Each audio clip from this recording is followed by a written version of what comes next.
I want you to understand, it is only in Biafra land that people are not running away from their ancestral land in the entire Nigeria. In Yoruba land, people are fleeing the ancestral land. In the northeast, northwest, middle belt, people are fleeing from the ancestral land. It is only in Biafra land, and the government of Biafra made it possible. But you know what? They would like you to believe that Simon Ekpa is the cause of insecurity.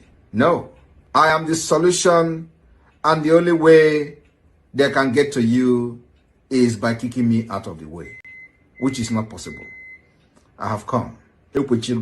After I'm done with Nigeria, Biafra will be free and enjoy freedom. Biafra will know the importance of freedom and what I'm doing today in 5 years to come. Thank you. I want you to understand, it is only in Biafra land that people are not running away from their ancestral land in the entire Nigeria. In Yoruba land, people are fleeing the ancestral land. In the northeast, northwest, middle belt, people are fleeing from the ancestral land. It is only in Biafra land, and the government of Biafra made it possible. But you know what? They would like you to believe that Simon Ekpa is the cause of insecurity. No, I am the solution, and the only way they can get to you is by kicking me out of the way, which is not possible. I have come. After I'm done with Nigeria, Biafra will be free and enjoy freedom.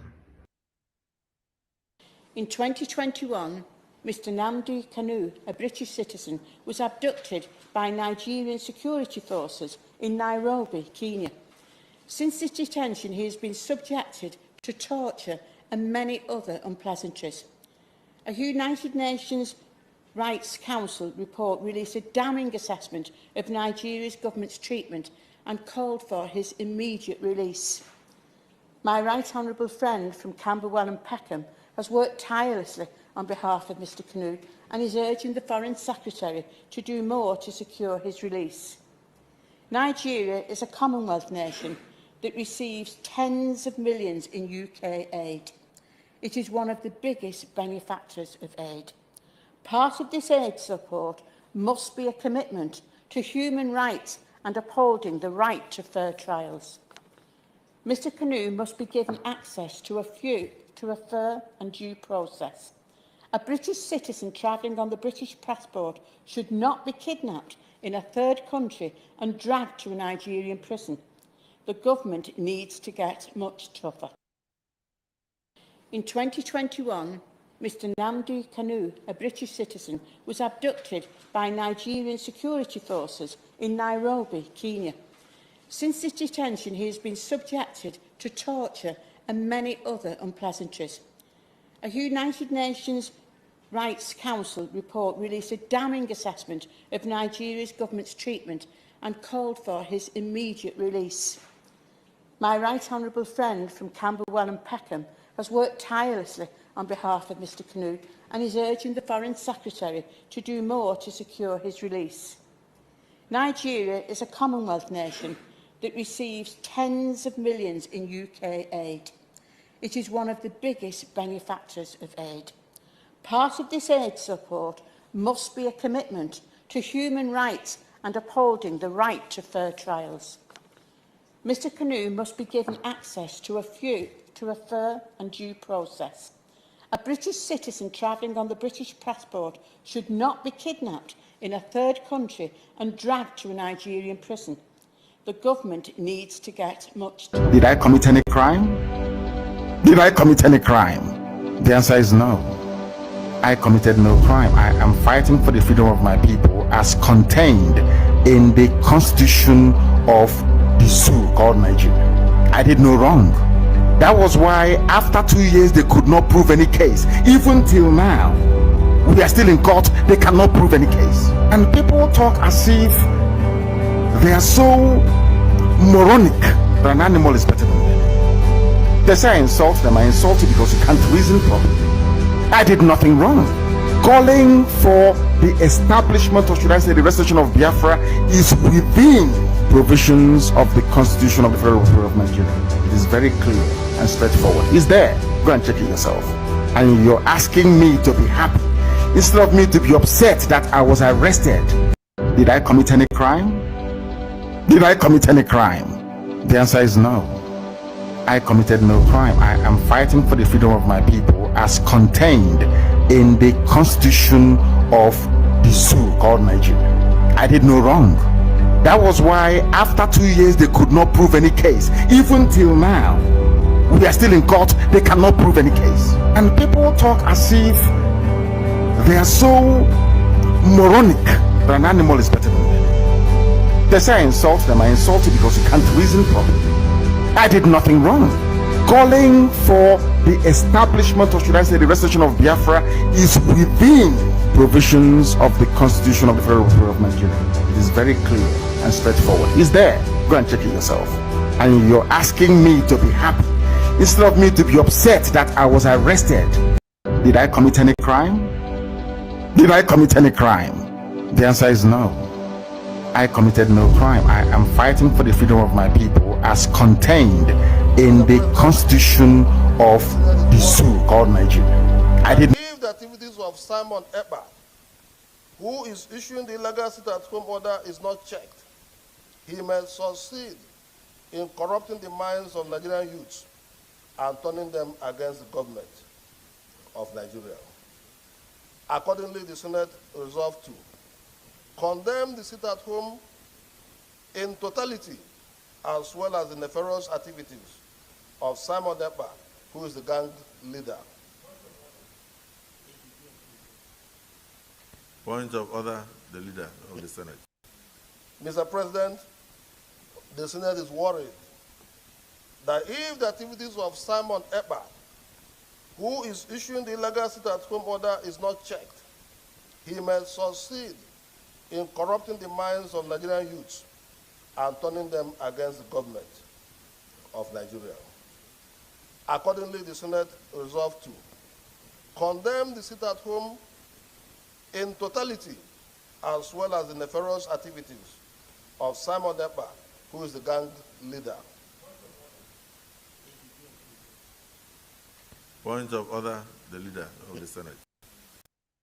You propose that this situation, or this situation rather, should be handled. You know, we just understand that the military has declared 96 persons wanted in connection to terrorist activities in the country. Simon Ekpa has been included. But what would you make, or what are your thoughts generally on how it's been put out there, and what do you think should be a strategic approach to address some of the concerns you also highlighted? Now, look at this. Now, Simon Ekpa, to me, is not a terrorist. He is an agitator. Until we begin to put a difference between those who are agitating for something and those who are actually terrorists. Now, we know those that are terrorist group leaders in the country, and nothing positive has been done to quell the activities of those that are known to be terrorists, and so on and so forth. I don't see Simon Ekpa as a terrorist. I see him as an agitator. I see Nnamdi Kanu as an agitator, and several other ethnic groups that are agitating for one thing or the other, which, to me, the federal government should have sit back, have a roundtable talk, and discuss with these people to find out what are their grievances, why are they agitating, and what are they agitating for. These and more other ways could be adopted so that we'll be able to live in harmony as one nation. So, including Simon Ekpa in the list of those 96 or thereabout terrorists that have been listed by the government, I don't see that as I don't see him being a part of that terrorist group. He's an agitator. He is asking for something. The federal government should look into what is the reason why he is asking for what he is asking for. And when that is looked into, then it could be resolved. We could have a roundtable discussion, and all those issues will be resolved. I don't think there is anybody who wants to break away from Nigeria, but I think they're asking that there should be more presence of the federal government activities and agencies in the other neglected All right. Well, that's where we have to leave it for now. Thank you so much, DS. You propose that this situation rather should be handled. We just understand that the military has declared 96 persons wanted in connection to terrorist activities in the country. Simon Ekpa has been included. But what would you make, or what are your thoughts generally on how it's been put out there, and what do you think should be a strategic approach to address some of the concerns you also highlighted? Now, look at this. Now, Simon Ekpa, to me, is not a terrorist. He is an agitator. Until we begin to put a difference between those who are agitating for something and those who are actually terrorists. Now, we know those that are terrorist group leaders in the country, and nothing positive has been done to quell the activities of those that are known to be terrorists, and so on and so forth. I don't see Simon Ekpa as a terrorist. I see him as an agitator.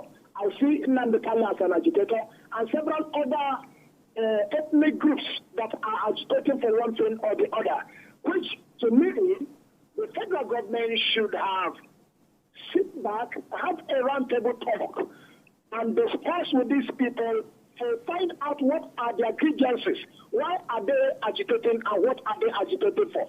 These and more other ways could be adopted so that we'll be able to live in harmony as one nation. So, including Simon Ekpa in the list of those 96 or thereabout terrorists that have been listed by the government, I don't see that as I don't see him being a part of that terrorist group. He's an agitator. He is asking for something. The federal government should look into what is the reason why he is asking for what he is asking for. And when that is looked into, then it could be resolved. We could have a roundtable discussion, and all those issues will be resolved.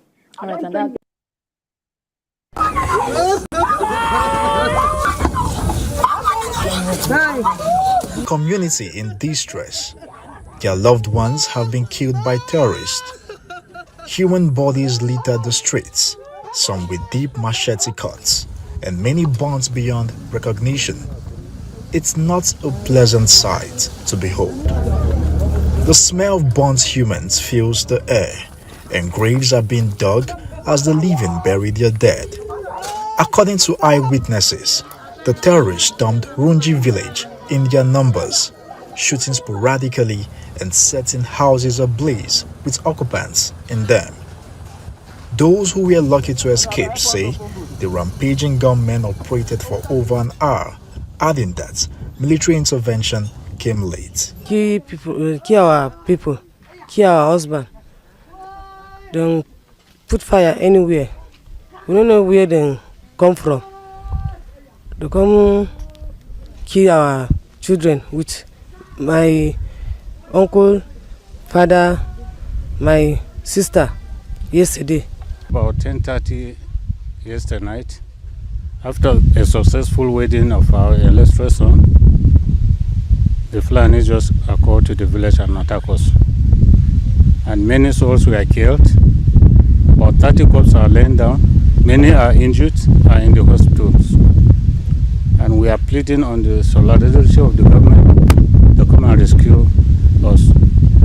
We knew what is happening in this land. We are living peacefully with these Fulanis. And now we became enemies to each other. We don't know what is the cost. And we are looking for the government to come. And one thing that disturbs us, we have military men around, but they can't help us. We want the government to withdraw all the checkpoints out of our Chablan.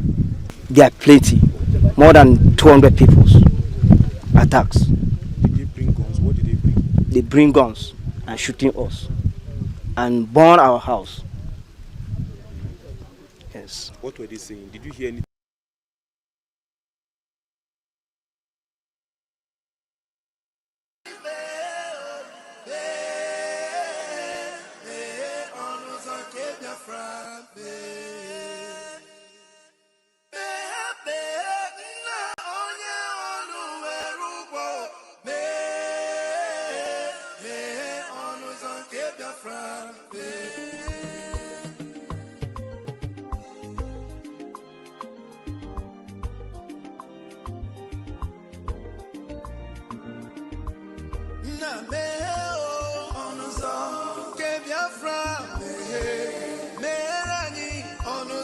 Biafra me. Na meherani onuzo ke Biafra me. Meherani onuzo ke Biafra me. Tell me what we do, everybody want to kill us. They want to take what belongs to us. Try. We they love our neighbors, so we they love ourselves too. So it is written in the holy book. Try.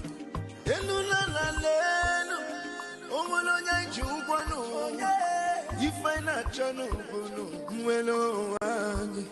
na meherani biko kodo onyolu welu mono aya na meherani no onyolu welu mono yo chai chukwu kikele anyị na bogi bia nyela nyago. The time is now. We want to go. Remember your promises. Oh, na me oh, onuzo ke Biafra me. Meherani onuzo ke Biafra me. Na meherani onuzo ke Biafra me. Meherani onuzo ke Biafra me. Ndi romara anyị gburugburu anachi wepụndụ anyị n'ike. Shata. Oh, they are holding our lead. Mazinambika. Now is Prime Minister. Mazin Simonim. We shall rise and defend our land. The land of rising sun is our hope.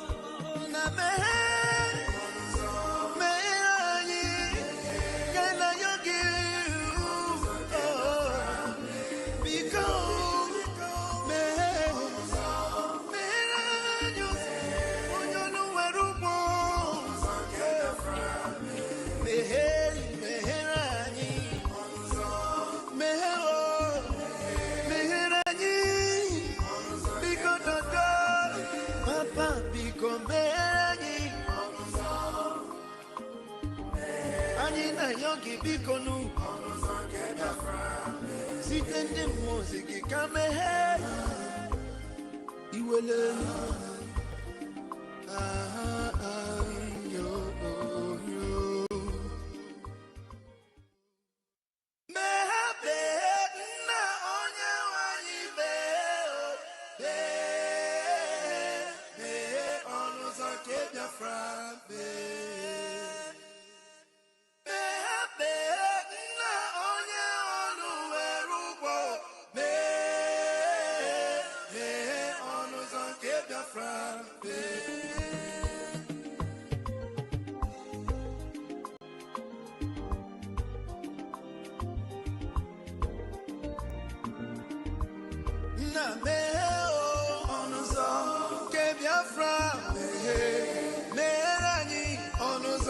Biafra me.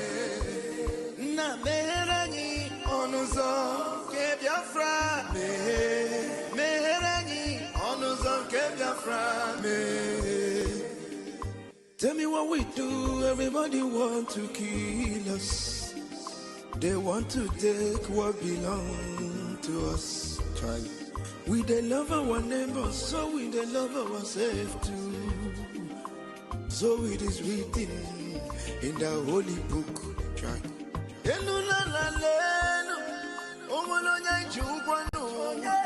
If I not channel, na meherani biko kodo onyolu welu mono aya na meherani no onyolu welu mono yo chai chukwu kikele anyị na bogi bia nyela nyago. The time is now. We want to go. Oh, na me oh, onuzo ke Biafra meherani onuzo ke Biafra na meherani onuzo ke Biafra meherani onuzo ke Biafra ndi Roma.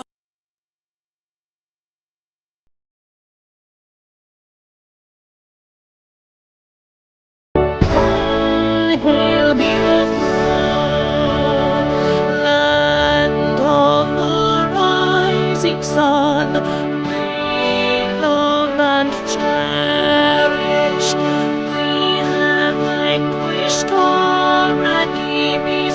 All hail Biafra. God bless Biafra. In Him we trust. Shout it, sing it. All hail Biafra.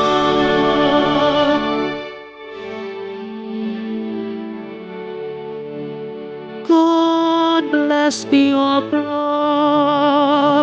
We have emerged triumphant from all our foes. For the cross above gained, we must victorious. The trumpets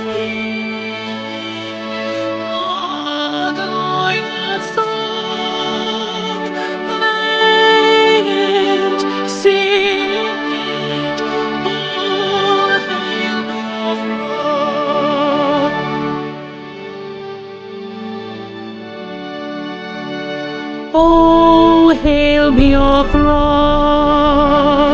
we shall always remember all that perished in the struggle for our freedom. All hail our heroes, our precious men, oh, day and night, say them always, all hail Biafra.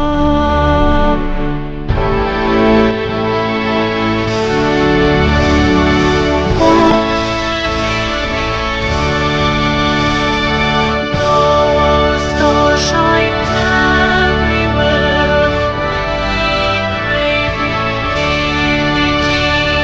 God guide and protect us all. All hail wisdom, shielding us from punished by love and enlightenment.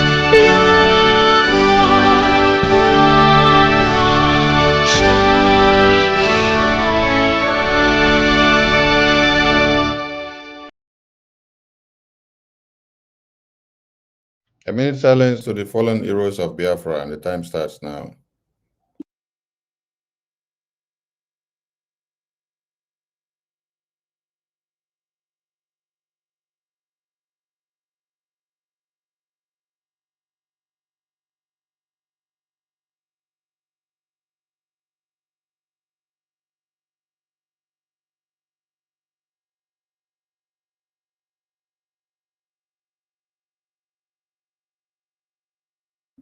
May the souls of our fallen heroes rest in peace as we mourn and celebrate them as the living continue to fight on for the liberation of the United States of Biafra. Ise, Ise, Ise.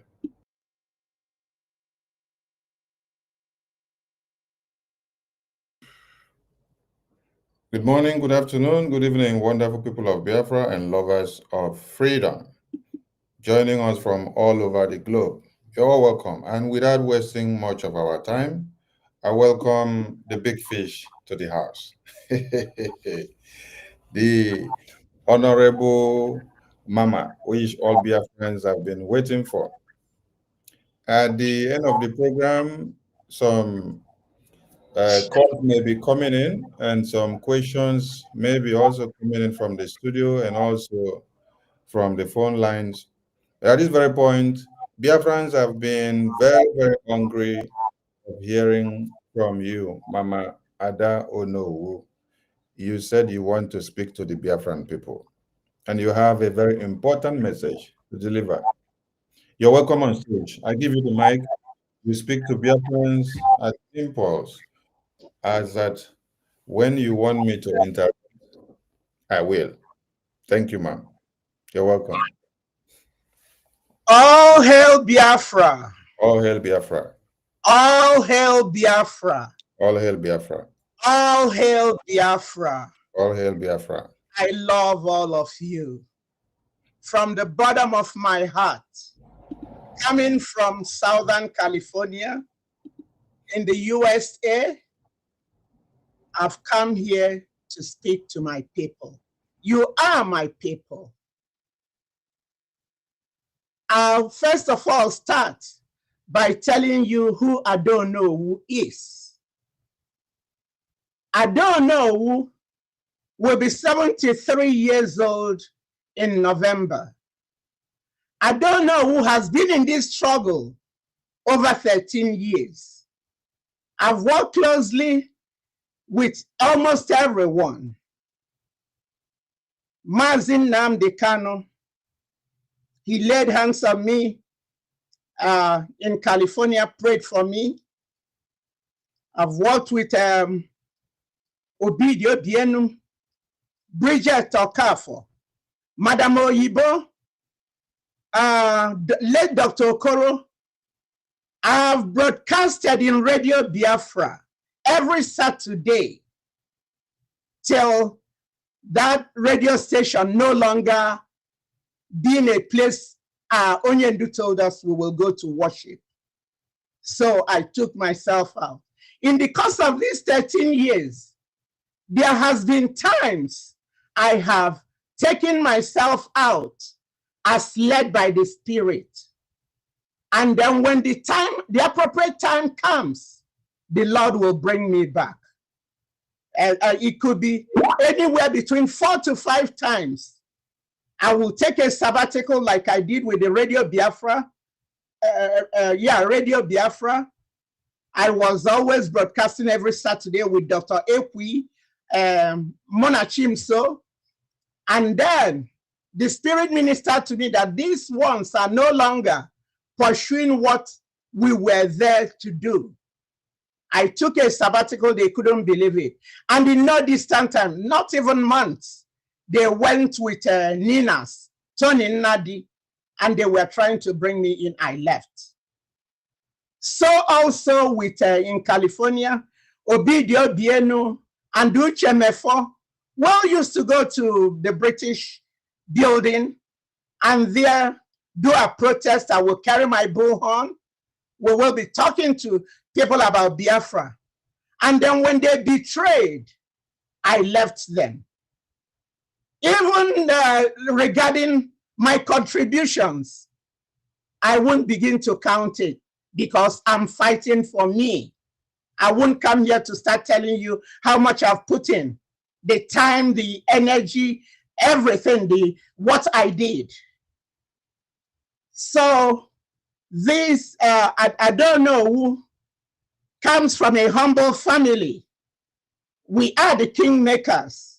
My grandfather, late Onuwu Namoibie,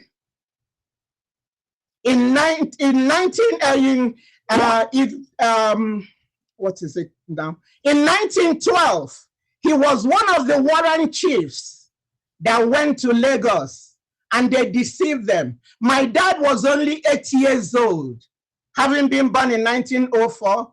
And when my great-grandfather saw what happened in Lagos, he came back and decided that his little boy, who is being groomed to be the Onuwu, should go to Ozala and live with the white people in order to learn their language and be educated, because he said his time was gone. So my dad was a Biafran from the time he was born till that 1914, when the amalgamation was done. My grandfather later died 29/9/29. So you're looking at, I don't know, I have a dominant political gene passed down by my father, my grandfather to my father and myself. My father was the one there in the northern region. He was with the NCNC, with Zeke, Emayo Para, and so on. Then Opara and my dad will be telling Zeke, what is wrong with you? You're so much into this Hausa thing. Why are you into this one Nigeria thing? You know, you don't think about our people. And Opara and my dad will be trying to reset his brain. And they say probably because he was born in Zungeru, he doesn't get what they're saying. My dad tried to make sure that everything pertaining to Igbo, he lived in Jos then. After he went to school, went to St. Mark's, Oka, taught, joined worked for different establishments, and then became a politician. Now he settled in Jos.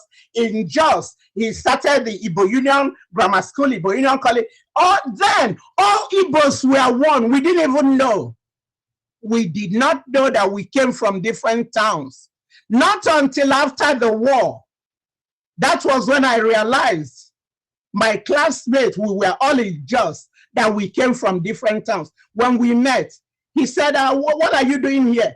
I said, I came to fetch water. That was 1966, during the program. He said, I live there. I said, we live there. Funnily, you know, back there in the north, we were not told our different towns.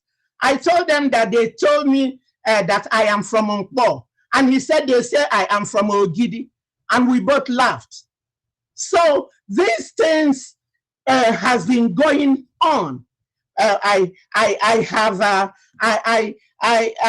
You know, let me get to something else. Having talked about me for a little, yeah, another thing, people will be wondering, I don't know, well, why now? I say, why not now? I don't know, well, why now? I will say, why not now? Because we all have a spirit that guides us. I don't know who coming out here to address you people. Nobody pushed me to do it or told me to do it. I was in a 30-day fast for Biafra because that I took myself out of the struggle, which I have done in times before. Does that mean I left Biafra? I was still working from the background, watching.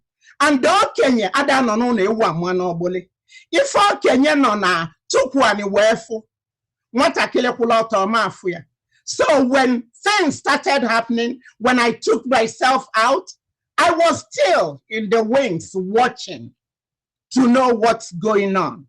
So at the appropriate time, after the fast, after the fast that ended 1st of March, on the last day of February, I was in a dream. I saw Odogu. He was looking good with his son. I've seen him twice since they took him away. Before then, I spoke with him November 16, to be precise, 2024. Because under my leadership, California is the only group that has thought about our families of our men on ground.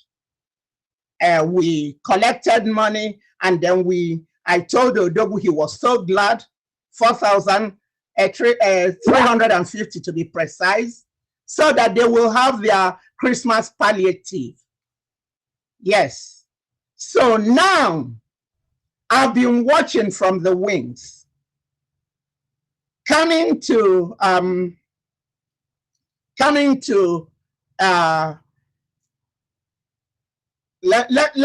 me get to this first. We were in a meeting November 27th. I think that was November 27th. We had a meeting. And then the COS told us that there was a message that came. Because before now, I have been pushing, Odogu, can we, is there a way we can have a deputy? And he was into it that what happened, he's very careful, because whoever does not respect history will have history happen to them. I understand that. So he would always say that he's very careful. With Mazin Nnamdi Kanu, that's what happened to him with his deputy. So he likes to keep it streamlined, so that things will not get out of hand. Because I will tell him, you know, the place of any freedom fighter is either in the grave, in prison, or exile. So if anything happens to you, how do we go about it? He said everything is going on well, okay? So now, when he sent us that message, my heart was gladdened. Because I knew when he said, wait, that vacuum, how do we close it up? So the COS told us in that group that there was a message sent by the attorney of the PM. 4 people were in that platform. Mazi Imam Madabo, Mazi Uche Obi, Mazi Oge Nkere, and Dr. Ngozi Orabeze. So now she read out this thing to us, that Odogu said she should be the surrogate. So I was happy, at least we solved that situation. So now we got that message to be the surrogate. And then the very next day, we were in another meeting, and Professor Choma came in. There was an uproar. As the adult in the home, I called the house to order. And then I told Dr. Rabeze, read out that thing you read. I believed that it came from Odogu. Why would I question it when there was no opposition to it? So read it, and then we agreed, okay, go ahead, and then you guys go do what you need to do about the referendum numbers and so on. And then I didn't go to Finland. I told Odogu in 2023 that that will be my last visit to Finland because it's too cold for me. So let me just turn off my phone so I don't get disturbed. Yeah, don't get distracted with the calls, and also don't focus on the comment section. Just concentrate on I'm not looking at the comment section. Yeah. No, I'm not looking at. No, somebody was calling me. Probably they are having a hard time, so I've powered down my phone. So now, yeah, I now lost my train of thought a bit. So what was I talking about? I was talking about, okay, I told them, okay, you go ahead, you guys go continue with that. So they continued with that, and then we all left. And then we later, well, because it's over 10 hours difference from California to Finland, at times when I wake up in the middle of the night to go pee, that's when I joined them, maybe about after 3 hour time or 4. So I didn't fully see all what that transpired there. But I was in communication with Dr. Rabez even prior to them going. So now we sorted that out, and then there was the issue about dissolving the cabinet. I know I discussed with the COS. I said probably after you guys have come back, you dissolve it, but not while there. But what I realized that the cabinet has been dissolved, and I called her. I said, what's going on? She said, I've already dissolved it. I said, but people are still there. They're still basking in the joy of the declaration, you know. So she said it's already done. So we stopped at that. And then I later learned she was still back in Finland. We were not communicating much anymore, you know, while she was there. Well, I spoke maybe a couple times to a sister Leone over there, who told me that she traveled that morning. That's how I knew when she left Finland, and that she herself will be leaving the next day.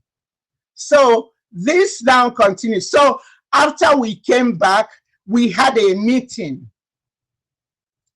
where Dr. Rabeze brought in one of the 4 guys who was released, and then he was talking to us. Then we were talking for almost an hour and some change, and then she said we should all move over to fundraising. So I told them, you know, I don't go to fundraising every week. And she said, no, they said, I don't know, we have to come in no matter, even if it's only 3 people from California, come in and let us know about that. So we went in there, and then I was told, then she spoke, and then we came to the issue about, before now, there was an issue about success, trying to reach him and he wasn't responding. To tell you the truth, I was one of the ones that voted for him to be suspended. So he was suspended. But later, you could do an action and then later you find out that what you did not sink in well. You will have a rethink. In the spur of that moment, I was angry. I said, why would he? They're calling him. He's not responding. He's not telling us what's going on. Why wouldn't he? So I was part of the people that said to suspend him. So I think I need to stop here for a minute and let you guys know that I'm speaking under the guidance of the Holy Spirit. And that I prayed about this, I fasted about this. It's the Holy Spirit that brought me out. Nobody can take credit for bringing me today. Early on Tuesday morning, I didn't know I would be doing this. It was after I got a video that reset my brain. That was when the Spirit started dealing with me. So no man or woman can take credit for I don't know who coming out. Nobody influenced me. Anybody who will want to take credit for that would be blaspheming. That's taking the work of the Holy Spirit to be their deed. So as we speak now, I say, may the words of my mouth and the medications of my heart be always acceptable in God's sight. So I should have said that at the beginning. So now I'm on solid ground. I'm saying what I'm saying. So we now went over to the fundraising, and since Dr. Rabeze was trying to get the admin to give us the connection for the IPOB site so that we combine both of them, but it wasn't possible. So we just kept to the mandate. And I am the secretary of mandate. This mandate is a non-profit organization opened up in the state of Georgia in United States of America. The purpose of this non-profit organization is to attend to people in war-torn zones and women and children, and Biafra qualified. So now we are running this mandate, and with this mandate, the PM will come every 2 weeks and give us updates about what's going on and tell us what's needed. So then we would do our fundraising and give him the money he wants. That's where we stop with that. So that was the mandate account I swore my life on, that I know that it is authentic. For people that mistook it, that I don't know who knows about the mandate in the North or the FCD Bank, no. So I want to make this clarification for people to know that what I spoke on, I could vouch on it. Odogu was aware of this mandate account, and he would always come in. Before now, it was the mandate, the IPOB website, and California. These were the three carried the struggle. It was later that other states started coming up. So that was the mandate account. I approved and told Biafrans, you can pay in money there. I hope this is clear, because onye na-amara ebe a nọ n'ozu na-esi n'ụkwụ abọba. I don't know who on no grounds, on no occasion, supported. And even those two, as the secretary, I should be aware when it's opened, because I'm the secretary. I should be a signatory, but no, I didn't know about it. The other one, why I wasn't a signatory to it, was that I came in after the bank was established. I became the secretary after the bank was established. So now that was the one I told you guys I talked about, which people were calling, saying that that they were mixing it up. I see it as mix up. I'm not going to blame anybody, and I don't have any anger or any grudges towards anybody. Okay, so let's get that straight. So now we had a meeting, another cabinet meeting, where the administrators from the homeland came in, and then we were there, and the COS addressed us. Then the issue of the commanders and men on ground and all whatnot, it came up. I raised my hand, and then I saw a lot of people raise their hands. I say, okay, just leave it. I don't want, let me be the last to speak so that I will conclude everything. So now, when it was my turn, I asked, I spoke, I said, I started telling, using the skeleton I have in my cupboard. I have two children. My son was a former Marine. You know, Marines are so arrogant, they don't believe they are retired. Army generals can retire, but the Marines are former Marines because they believe they are the best thing since sliced bread. So my son did 2 tours of Iraq, and he, with all what they killed there, he was a combat engineer. He had the PTSD. So coming from that premise, and also being a mother, I know what the men on the ground are going through. So I spoke, I said, let me tell you, Madam COS, these men on ground are going through PTSD. And we don't believe in it because we are still way back there. Nobody is giving them medication to help them see about all the bleeding and killing and all whatnot. In the Bible, when the children of Israel go to war, when they come back, they don't mix them with other people. They let them stay outside, they debrief before they mix them up. But here, nothing of the sort is being done. So I said, allow these people, because she was saying that she said something about changing the generals, them reporting to her and so on. So I said, let us, Madam COS, why don't you focus on administration and let the men focus on the men on ground and defense? Because you see the military people, I raised one. I know how they think. They don't see the civilians as human beings. They call us bloody civilians. So I said, why don't you allow? And we were arguing back and forth. She said no. And that she's going to change the generals. I said, no, do not change them. Let's leave that until Onuwu comes out. He is the one. He'll be coming out. We're not acting like he's never going to come out. You know, let's leave it for him to handle it. But we kept arguing back and forth, and then all these are happening in December.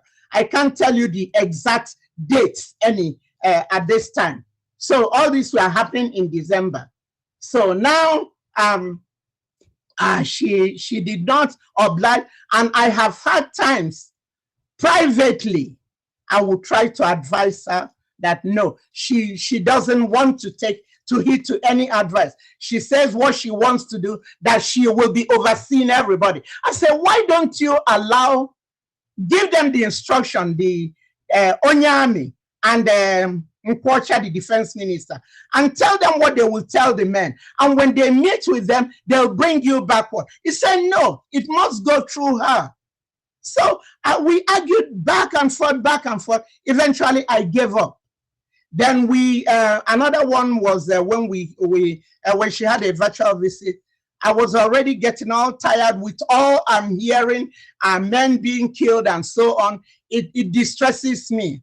I can't handle it because I saw what happened in 1966. So when all these killings come, it triggers something in me. It reminds me, and then I'll start having panic attacks and so on.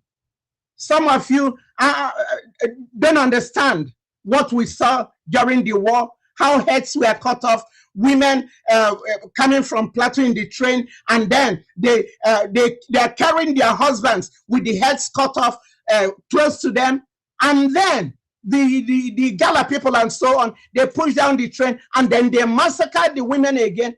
My dad came back he came. It was by God's grace that he came back with only the shirt on his back.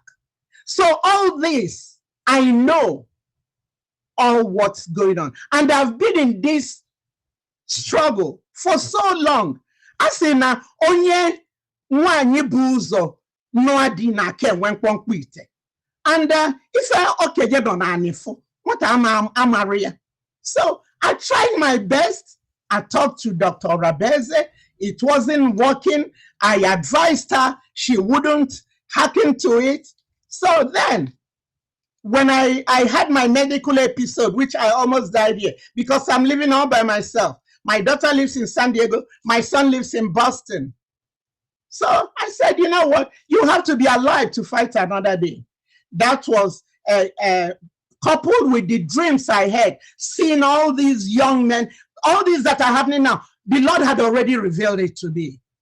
I saw massacring young men from 25 to 30 being killed and all whatnot, the bloody mess.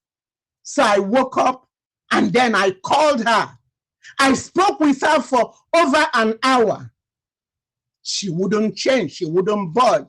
She tells me I worry too much. All those things I'm hearing, I should just leave it. It will phase out. It will phase out. It will phase out. We are still, the months are going, the weeks are going. It's not phasing out. She wasn't listening.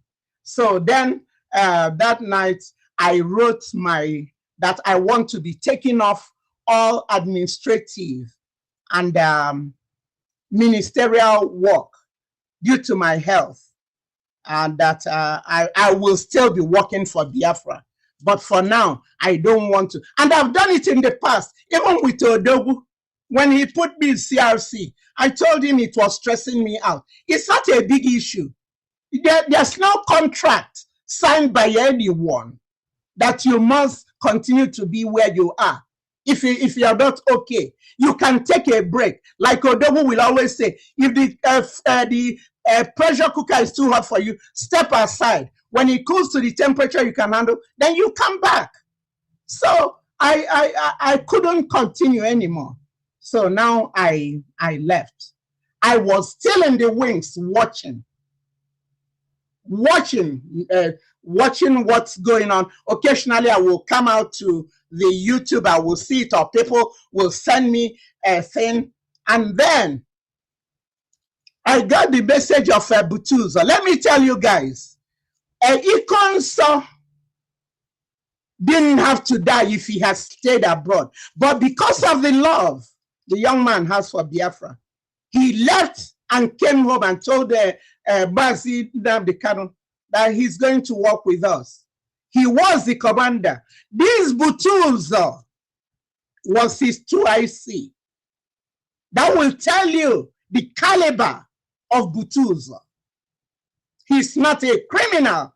He's not what anybody thinks. I know what I am speaking because I was in all these things. I have been embedded in this struggle thing. I know. So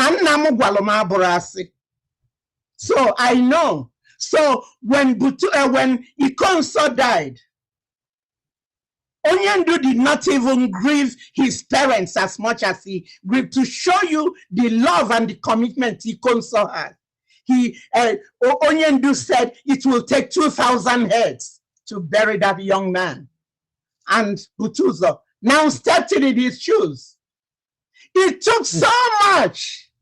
I'm in the know. It took so much to convince Butuzo to even work with autopilot. Madam Azoka played a key role. It took so much to get him. And then he started working. And then they started building the camps and everything, working, everything. Initially, they were killing our people. Now, after they have set up everything, now everything is working.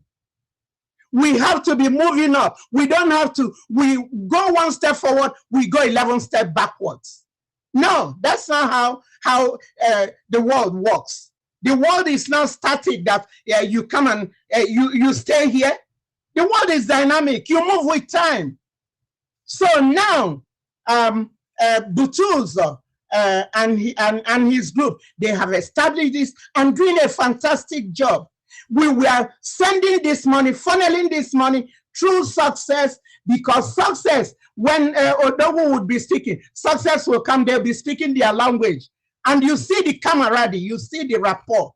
All these were what I mentioned when I spoke to Dr. Rabeze about not taking off not changing anything the PM has. Let her leave it at that. I mentioned Success too. That you remember I told you I voted against him for him not to be, but when I later went back on hindsight, I knew what it means. Yes, you can't come and start getting new contacts to start doing those things. These men will be exposed, and then the enemy will now know them. It's good to just, like Odogu will always say, consistency is the key. So now, what's his name? Success was the one Odogu preferred to be working through. So I hammered on this. After I spoke to Madam Sears, leave it alone. I even spoke with Onyami. I told him, you're a military man. You know how it goes. Why don't you speak to the Sears? By then, I had already taken myself off. I wasn't communicating with them anymore. December was last. I was with Dr. Rabeze and the group. I took myself off everything. So now I went through Onyami. I say, Onyami, you are the deputy. Talk to her so that you guys can go. You know everything about rules of engagement. You know all these things. So convince her so that she will just allow the men to do this and not get involved in it. Onyami told me he will get back to me. Till date, I haven't heard from him. Then come to the issue of Caterpillar and what's his name? Caterpillar and what's the name of the other guy? Sapele Ezemunaobi. Thank you. Caterpillar and Sapele. When we were with the PM, Dr. Rabeze, you are the COS. You know everything Caterpillar did. He killed our men. He killed the ASN. Odogu did not want him anymore. He left with 5.8 million. He absconded. That's the money to buy ammunition. And then Sapele killed our people, put them in container, did the havoc he did with them. And then now I heard that you want to make Caterpillar the commander. So I spoke to Dr. Former. I told him, you know, because I know Dr. Former is in the cabinet of Dr. Orabeze. So I said, I was going through him. I said, that tells you I was not there, but I was still there. Because as a mother, it breaks my heart. Our children being killed, we are under existential threat and we're not realizing it. Is it because we are in America? We are safe. We have 4 walls protecting us. We can go to party and leave and come back 1 a.m. Nobody stops us. We forget that these children back there are dying. They have not enjoyed anything. So I told Dr. Former, you are a highly contributing member. Talk to Dr. Rabeze. Do not use Caterpillar. He is a monster. He is a killer of our people. Dr. Former confirmed with me that he is a killer of our people. And I was expecting him to get back to me after he would have spoken. Till date, I never heard from Dr. Former again. So I wrote to him that my heart is broken. Still hearing what happened in Enugu, where these children were trying to defend their land. They were told reinforcement was coming, and they were fighting with the limited ammunition they have. If they knew support will not come, a good military person will start retreating. But these kids were fooled into that Caterpillar was bringing something to them, and he never showed up. And we lost all these guys. I cried. I wrote Dr. Former, my heart is broken for these children that are being killed. Why would we have to allow this to keep going on? Yes. So I wasn't too happy about resurrecting Caterpillar. And then I'm seeing things that are going on. When they said the 40 states, they did something they did in that bush. Could you believe we are Biafrans? We are proud people. We're intelligent people. When Mazin Nnamdi Kanu unveiled the ASN, we were laughing from cheek to cheek. We were so proud being an Igbo, being a Biafran. And then when I saw what was going on like child's play, and to hear that those administrators took 80 million for that, this money we could be putting to buy things for our men, it really broke my heart. I'm saying, what is going on? So I was still in the wings watching. And then Butuza, they played a voice where he was saying that Dr. Rabeze is not giving her any penny. I said it can't be true, because when I spoke with Dr. Rabeze, she told me that, oh no, they're sending money to the men on ground. They talk with them, whatever their needs are, within 48 hours they've sent it. I believed her. So when I heard that from Butuza, I'm now trying to know what is going on. Am I in a daze? What's going on? She spoke with confidence that she's doing it. This other person spoke with confidence that they are not getting it. Still, I sat back watching. Not until last Tuesday, somebody sent me 3 videos. Sent me 3 videos that General Agento Yahoo, the 2IC of Triple General Butuza, Igwe Butuza. I watched it. I could not handle it. My spirit was so troubled. Mano. Yes. I want you to take some water and rekindle your energy, because you have a good time with Biafrans, and later on some questions may be coming in. So take a deep breath. I know it's disheartening, but you have to spew it out the way it is. The spirit is leading. Have you had some water? Yeah, I did. Yeah. Okay, go ahead. One thing Biafrans will know, it's not I don't know who's speaking. It's something within me that is the appointed time to speak. When it's not the appointed time, that was the first question I asked you guys. Why now? Why not now? You don't go before it is time. Because when you do that, you will not succeed. God allowed me. At times, God could be talking to us. We are not getting it, and then he would set up scenarios that will enable you see what he's trying to do. It's like having wisdom. The Bible tells us when you have wisdom, ask God to give you understanding. Let me give you guys an example.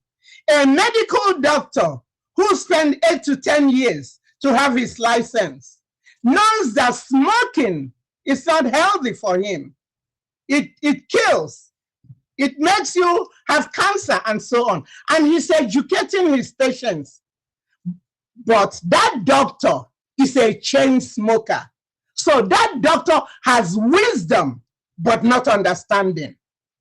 So mine, at a time I had wisdom, I lacked the understanding. So the events of that video brought my understanding and reset my brain and brought me back through the Holy Spirit. So now, when I watch that video, General Gentler Yahoo was saying that they're not getting a funding, a naira or whatever from Dr. Rabeze. I said, no, this can't be. And then the Spirit reminded me, the Bible says, in the mouth of 2 or more witnesses, the truth is established. So now I came to terms. Butuzo has said it. I was still doubting it. Now, General Gentle came with it. So now, my question is, we are contributing all this money before they took Odogu, and all this money that Biafrans are contributing. My question is to Dr. Rabeze, who are you giving that money? Because Butuzo and Gentle said they're not getting it. When Odogu was there, they were getting it. So who are you giving that money? Is that, did you have a false phone number to connect to them, or what is going on? That's the question that was triggered after I watched that. And then I could not get myself together. I decided to do a midnight to ask God, what you're leading me? Are you leading me to go talk to my people? What is this? So I did a midnight, I prayed. And one thing about me, my spirit does not lie to me. If you guys remember, when we used to do fundraising, I came one day and told you guys, stop putting your tithes in your churches. Put them in the Biafra restoration. That I wrestled with my spirit, and I had peace that I can now put my tithes in Biafra, because those churches you give that money, use it to do humanitarian works for other nations. So there's nothing wrong in you giving it. So from then on, I stopped putting my money in the church. I only give them offering, but all my money was coming in the restoration. So same spirit spoke to me after I did my my midnight, and I felt strongly. I did not. It is just for those of you who are really born again and spirit filled, which I'm not ashamed to say. If you look on my wrist, I wear this all the time. It's a reminder for me to stay in the narrow path. Jesus is my Lord and Savior. And my kids know that when the Lord will call me home, nobody will remove it from my arm. I'm going to take it with me. So when I speak truth to power, because I know the implications that where 2 or 3 are gathered, as we are all here, God is in our midst. He is hearing everything, and he knows whether, I don't know, who is lying or not. And moreover, the Bible says that there are 7 things God hates. One of them is a lying tongue. And liars belong in the pit of hell. I won't want to go to hell for Biafrans. No, I wouldn't. So what I'm telling you guys as it is. So now, and my question still remains, Dr. Rabeze, where is all this money? I know you gave 80 million to the administrators to do that thing they did over there.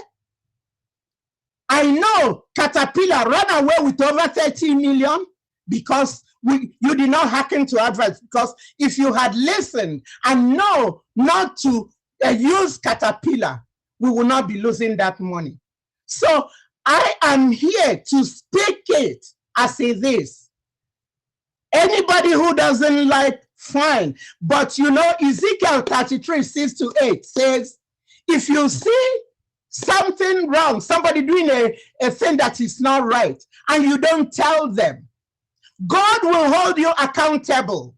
But if you tell them and they continue, God will exonerate you. I wouldn't want to be in that position. That's why I'm speaking out. I've been doing this behind the scene. You guys don't know. Those of you cussing me out there, which I don't have any anger towards you people, because if I'm wrong, you won't blame them. But after today, after laying this foundation and telling you guys, and you still go ahead and do and cuss me out or do the wrong thing, because if you know what is good and you don't do it, it is sin for you. I'm standing here to say that if we know what we're supposed to do and we don't do it, it will be sin for whomever is doing that. I'm just a watchman. I'm just a watchman delivering what I have been told to deliver. So now the question still remains, Dr. Rabeze. Odogu gave us instruction for you to be the surrogate. That was why I supported you. Yes, I went with Odogu's sword. But now Odogu has said, fall back to the order. Go back. Let's go in-house and finish everything. And now you're questioning it. Do you have to pick and choose which orders you take? That's not the way the world works. If you can submit to being his surrogate, why would you not submit to him telling you? If it is not true, when he comes out, he will have to deal with it. Remember, I will talk to you. I said to you, all these things you're doing, does Odogu know about it? You said yes. And then I would tell you, talk to Uche, because just like Maazị Nnamdi Kanu loves Uche Mefo, who later betrayed him, Odogu has so much confidence in Uche Obi, Maazị Uche Obi. I told you, he's a foot and eye on the ground. Go through him, let him go to the attorney, and then they will give Odogu the message. I retired from the Orange County Sheriff System. I know how it works. You can even get deputies to bring in things they're not supposed to. And moreover, you know, so I told her that she countered that. Whatever advice I will give her, at a point, I just threw my hands up. I cannot keep trying to make water run uphill. And when he calls me, I decided I wasn't answering anybody anymore. I cut off everybody. Before then, I had told him, I have told Dr. Rabeze, that all these things you're doing, you know, Odogu, when he comes out, if he told you that it has to be Maazị Ogenkere that should continue while he's there, you doing the everyday work, you know what? Odogu doesn't care. He would disgrace everybody. And if I'm in the cabinet, he starts doing that, I will just exit. I will power down my phone. These are all things I told her. And I won't be part of the insult. Odogu is old enough. I took him as a son. Yes, I took Odogu as a son. And he has respect for me. I have respect for him. He knows when we come to the cabinet, if things are going wrong, I will say there was a time I said something. He said, "Oh, I don't know. Okay, I even more now because my fault." Odogu said that. Okay, from now on, we will start doing this. Yes, that's the kind of human being he is. And whenever I call him, he doesn't wait for second ring to pick it up because, you know, I don't call him unnecessarily. When I call him, he knows it is important. That's why I'm calling him. And him being taken affected me so much because I see him like my son. It affected me. And then we're not doing anything. What are we doing to get him out? When Nnamdi Kanu was taken, everybody, since were protests everywhere. People died for Nnamdi Kanu. But I see with this Odogu, it's like we are just not taking it serious at all. Is there anything we know that others don't know? I don't know. So this continued. I'm not happy, but I just sat in the wings trying to hope that, because other times when I will take my sabbatical, at times I come back after 1 year, at times after 6 months. This is the shortest for me to come back. And whenever I come back with the new group, you see we are moving towards the right direction. And when the right direction is not being followed, God will intimate me and I would take a step back and then go into prayer, going to asking him what needs to be done. And he will always reveal himself to me. So now my question still remains. It bothers me. We're contributing all this money and these kids are dying every day. They are now so bold, the Fulanese. They come into the house and then get out the young men and just take them, and you won't know where they are. When will this stop? Why can't we? Biafra is above every other person. I had an issue sometime with Maziogen Kerry. It didn't stop me when I needed to get information from him. I sent him a message. I told him this is Biafra related. Get back to me. And he did. He sent me what I needed. Because Biafra first, not me. If you have any issue with anybody, we have to let that be submerged. As the Bible will say, so push everything that is not Christ-like in you. Have it under submission. So with this, my question still remains, Dr. Rabeze, where are all this money that they are contributing? Biafrans are contributing. I know there are times I will just sleep for 2 hours. I'm evangelizing. I'm at my age. California was bringing in the largest amount of money. How do you think I would feel with after building? Now only a wicked man tears down, a wicked woman tears down her house. After building, now we take one step back forward and then one step backwards. And then we start building new camps, and then we start building new army when we can consolidate the one we have. It's better for those of you that have homes. You're told you're better off redoing your own home than going to pick up another mortgage. Yes, that's common sense right there. So it's not going to having two generals, and now we know when it happened with ESN and autopilot, we lost a lot of our boys. Now they see themselves as enemies. That's what the enemy wants. That's what the enemy wants, to set us against ourselves, and we are stupidly buying into their mindset. I'm so troubled. I'm so angry. Pardon me like I'm yelling, but it's the passion in me. Because I can't imagine it. I'm a mother.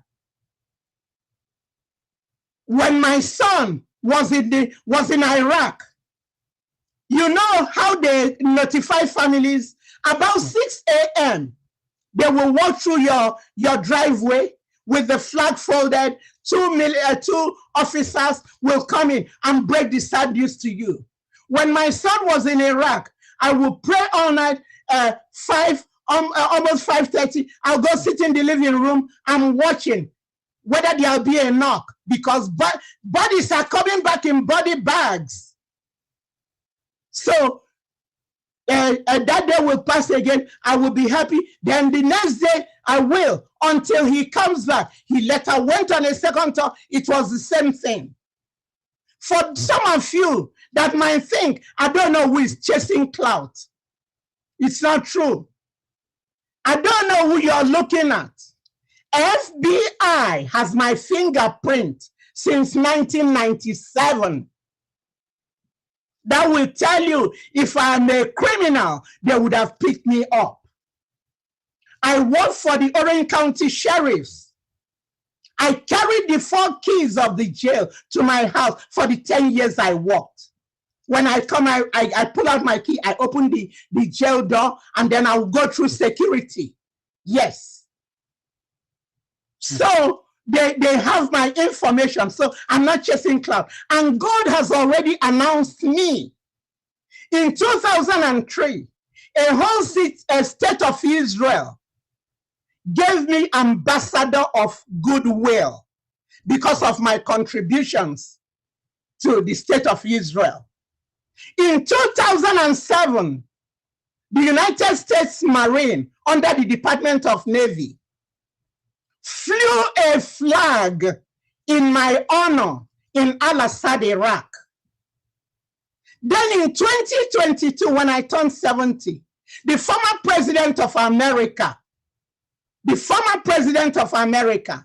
you know, gave me a lifetime award for volunteer services. So what can be more than all these announcements from God? Do you think I don't know who wants position? I'm not there for position. I just want things to be done right, things to be done well, so that our people, we can go back to the land God bequeathed to us through our great-grandfather. We're not looking for other people's land. We are looking for ours. Why will we let sin be in the house? When sin is in the house, we will be rocking like a handicapped woman who is in her wheelchair with the wheels locked, and you're trying to help her. She said, no, I'll do it myself. And she's rocking back and forth, and she's not going anywhere. Why would we be doing that to ourselves? I'm just so mad. Let us forget about all this bitterness. Let's forgive one another.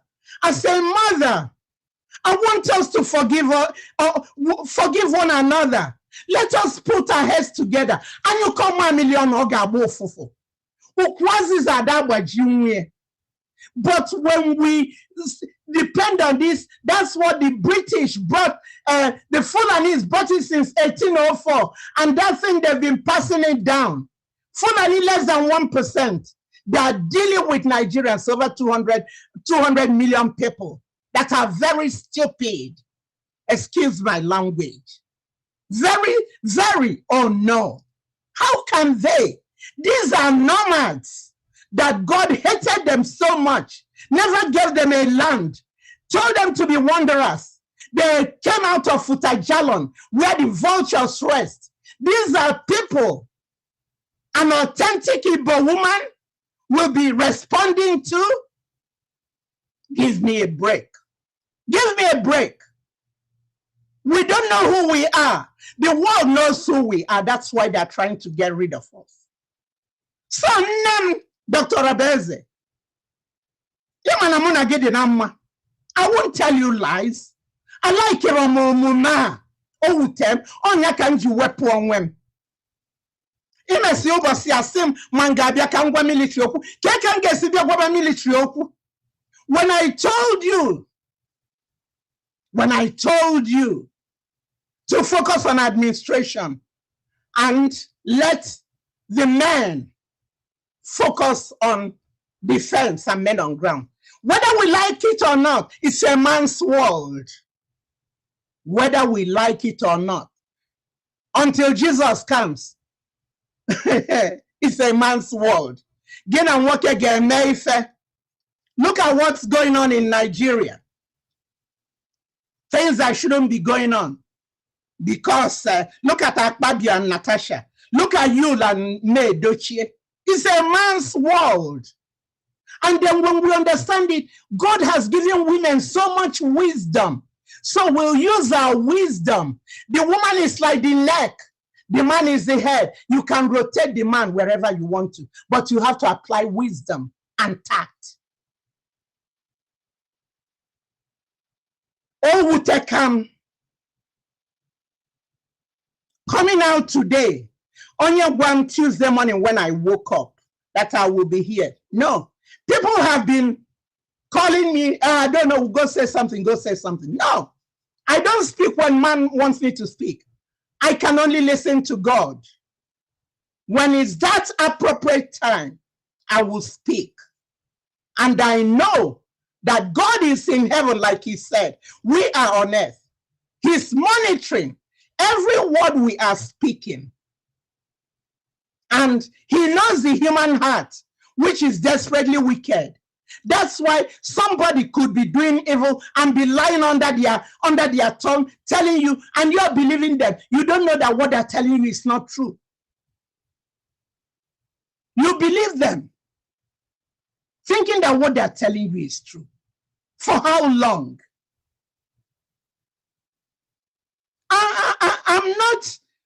I have worked, I'm 2 years short of 40 years being in the United States of America. I own my own home. I get, because the way it's organized in this country is very good. I get my pension and my social security. They'll keep paying me till I die. Every year they increase it. They say cost of living raise. They're giving it to me. And then for my joy, I have an organic garden, which I grow stuff and then go sell it in the market. So it's not like if I don't do this Biafra thing, I will not be able. No, I'm a Biafran American. I'm a citizen in good stand. No officer, if you stop me and say, officer, can I help you? Yes. Because when you don't get it to all these criminalities, there's nothing to worry about in this God-given country. Though they have their evil ways, though. But when you keep your nose clean, you will do your transactions, you do your business. So I'm not doing this to be appreciated by anyone. To be told, I don't know, you did a good thing. Don't thank me. You have to thank the God who sent me to come and do this. The only thing I will gladly accept is the obedience, the compliance in order to come and give it. Because even up till this morning, some people were calling me, I don't know, we don't want you insulted. I don't know, do you think you really want to do this? Go, excuse me? Lives are at stake. And I'm being selfish to think how much they will insult me. They can go ahead and insult me for all they care. Once I tell the truth, I have peace with God and peace of God. I don't think I look bad for a 72-plus-year-old woman. It's the grace of God on my life. Yes, all my garden, I do it myself. So now, Dr. Rabeze, Biko Kene, I'm begging you. Meifo Doguku. We use when on there, we love him, we do everything, we never violate him for Bunogwanime. Why would you be doing the contrary thing now? What is in your mind? Is there anything you're not telling us which we need to know? Why wouldn't you follow simple instructions? If follow cause a below surrogate, then Obiazia Sigigi fall our back. And they send the information to Finland. Biko can one now send the debeni Finland in a Biko is delaying his coming out.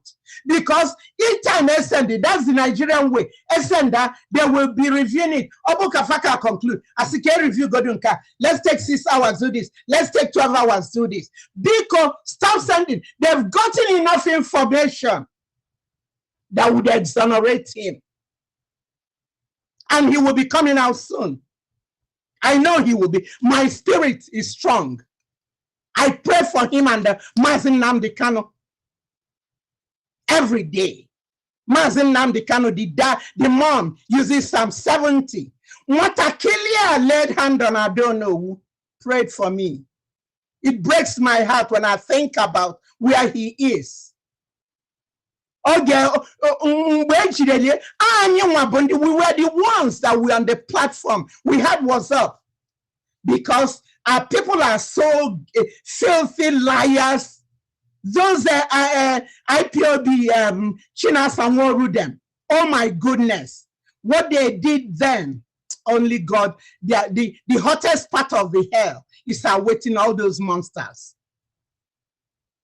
Onyendu will tell them, send money for them to have transmitters. And then they will use only one transmitter, moving it around.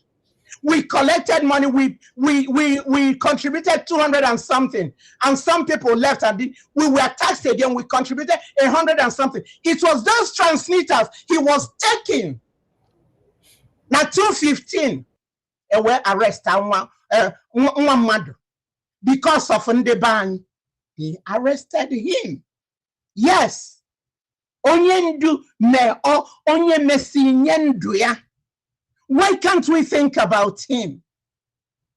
Why can't we think about him and know that whatever we are doing that does not augur well, that there will come a day we will face God's judgment.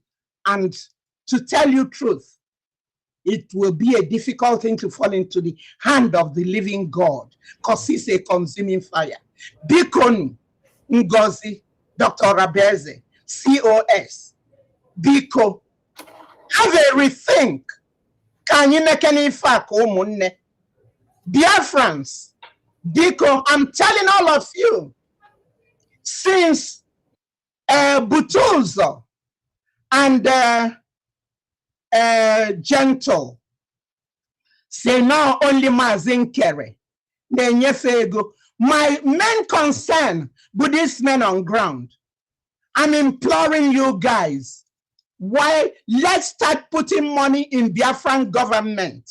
Then we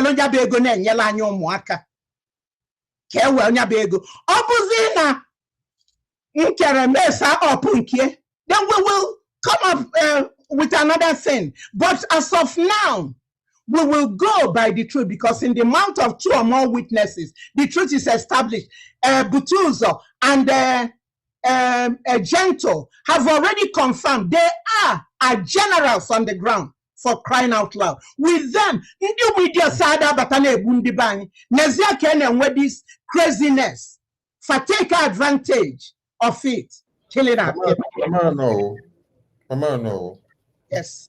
Thank you so much. Let's take a break, and then when we return, we will continue. Let's take a break. And I want you to take more water, and some popcorn. Biafra will know the importance of freedom and what I'm doing today in 5 years to come. Thank you. I want you to understand, it is only in Biafra land that people are not running away from their ancestral land in the entire Nigeria. In Yoruba land, people are fleeing the ancestral land. In the northeast, northwest, middle belt, people are fleeing from the ancestral land. It is only in Biafra land, and the government of Biafra made it possible. But you know what? They would like you to believe that Simon Ekpa is the cause of insecurity. No, I am the solution, and the only way they can get to you is by kicking me out of the way, which is not possible. I have come. After I'm done with Nigeria, Biafra will be free and enjoy freedom. Biafra will know the importance of freedom and what I'm doing today in 5 years to come. Thank you. I want to let you know that the evil will only strive when good men keep quiet and silent. In the absence of good men, the evil men will always strive. Nigeria have shown to be evil for decades, and in all this evil of Nigeria, the good men have always been terrified, fear, and they remain silent for many years. Today, many good men have risen up, and they are all in Biafra government in exile. And I want to let you know that the evil will only strive when good men keep quiet and silent. In the absence of good men, the evil men will always strive. Nigeria have shown to be evil for decades, and in all this evil of Nigeria, the good men have always been terrified, fear, and they remain silent for many years. Today, many good men have risen up, and they are all in Biafra government in exile. And I want to let you know.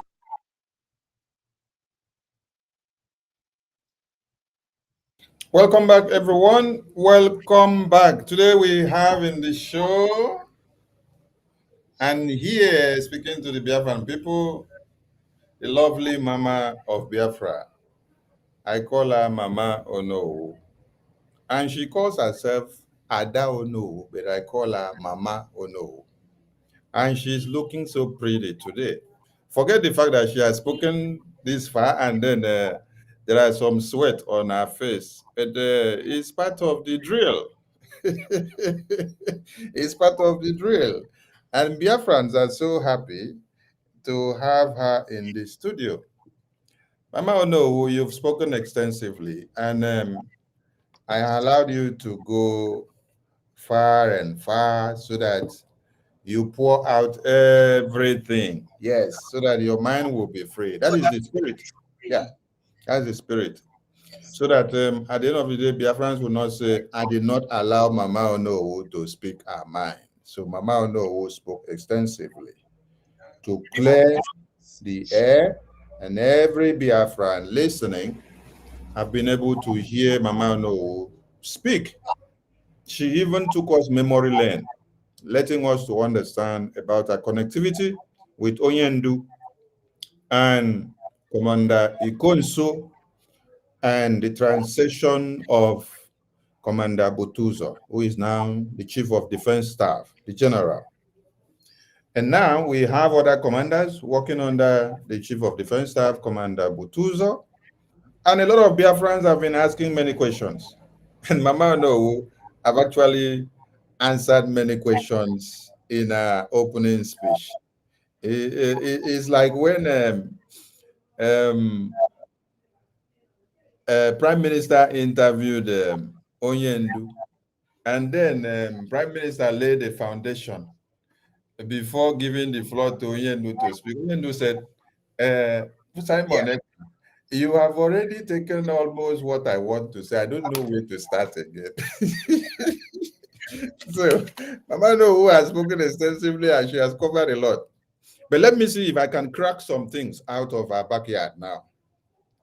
So, Mama Onuwu, welcome to the show. Thank you. I just played a video of Prime Minister. He said, it is only when good men and women keep quiet, will keep quiet, evil that evil will strive and overcome the liberation of Biafra. And evil will overcome BRGIE. Your coming out today is a plus. I want you to tell Biafrans, because I have already presented you as one of the good men and women who have come out to speak to the Biafran people so that evil will not strive and prevail, so that Biafra will not be dominated by the full enemy Islamic jihadist terrorists. Biafrans have been bitter for so long now, but after listening to you, many of them are taking some cups and cakes of palm wine and some chill water and hot coffee, red wine and white wine. Yes, I want you to stress again because you emphasize on the right place for Biafrans to make their donations, which is where the money will go to the Chief of Defense Staff, General Igwe Butuzo, for our liberation in the homeland and his entire team. Where are you telling Biafrans to make their donations so that it will get to the Chief of Defense Staff, General Butuzo? With all the advices and instructions that has come from the Prime Minister, and with all the recent happenings that you have seen, you made mention of resigning from Ngozi's group of USB Charger and USB Nigeria. Now you are here to follow the ordinances of the Prime Minister and BRGIE. Advise Biafrans, because I want to see you with your amiable team and group of California turning up to make the Prime Minister proud and the entire Biafran proud in the upcoming fundraising and town hall meeting. Speak to Biafrans again. Let them know where to go and make their donations, which is the right place. Thank you so much. My lovely Biafrans, I have said it. I even hinted on it while I was speaking. I guess I call him the wise one. He may have been talking and didn't hear me say it. But after asking that question, standing on the principles of the Bible, you know we are all transients in this world. We are passing by. Our body is not designed for this world. So God gave us the Bible. That's our GPS. If you have any issues, you haven't found your solution in the Bible, then you look again. That moment of understanding, as I told you guys, came after I watched those 3 videos. That the money we are all contributing, let's give her the benefit of doubt. She gave it to the wrong guys. But tata bubo obidota deba mo deba lubo. So I'm telling our people, just like I told you guys, sitting here gonna mandate, put the money in the mandate because I can vouch for it. I'm telling you guys now to put your money in the Biafran government. And I didn't even talk to them, but the Spirit is leading me to say this. I will be part of the finance team to make sure that the money is being properly utilized, whether they want it or not. I will want to be part of that team. So on that basis, Californians can vouch for me and know under my leadership, the monies they collected, if I ever stole any money. No. The Igbos in Southern California, associations will always want I don't know who to be the treasurer, because they will tell you if I don't know who is there, that money will not be lost. I'm sure some Southern Californians are listening to this. I'm not telling lies. They have respect for my integrity. I don't have much, but my treasures in heaven. I don't look at the one now bronkem. So Biafrans, I'm urging you guys, basing on the fact that Butuzo, Triple General Butuzo, and second and his deputy, General Gentle, said it's only Mazi, the money comes from Biafran government under Mazin Kere. I would like you guys to put your money there so that we will meet the needs of these children. We need to buy sticks and granules. We need to feed them. Those of them that are wounded, they need to go to the hospital. The ones that their homes are bought, or even the ones we relocate, we were doing all these things. I know about it. And it's coming from that money. So I'm advising you guys, go over to the Biafran government. Saturday is fundraising. I will meet you guys over there. I will be there because I don't monkey around. When I say something, I say it with conviction. I will be there, and I can guarantee you guys that whatever money that is put there will be properly accounted for. I'm saying this with my full chest. I'm telling you this. Go and put your money there. But I am Malukwana, Dr. Rabeze, moment of understanding. I don't know who's in one moment of understanding. All this saga, mother, stop it. Bikonu. Onion and sema like Irunu. Unarapia unakmonis na madu. I'm telling you guys today, from the bottom of my heart, all of you that insulted me, I have forgiven all of you. All you need to go to your God and ask for forgiveness. Because the Bible says, have respect for elderly women. Yes. So I'm imploring you guys, go over to Biafran government. Some of you were calling me, we are confused. We don't know where to put our money. I told you, I don't really know. Go in your prayer closet. Ask God to give you understanding. But now, mine has come. My brain has been reset with what I saw. Go backing it up with the word of God that says, in the mouth of 2 or more witnesses, the truth is established. So I have today established the truth, and I'm passing it on to you guys. Go, let's get going. Time waits for no one. Any time lost, you can never regain it. Let's go and do what we know how to do and show the Nigerian government that they cannot divide us. Bikonu. That's my plea. Thank you.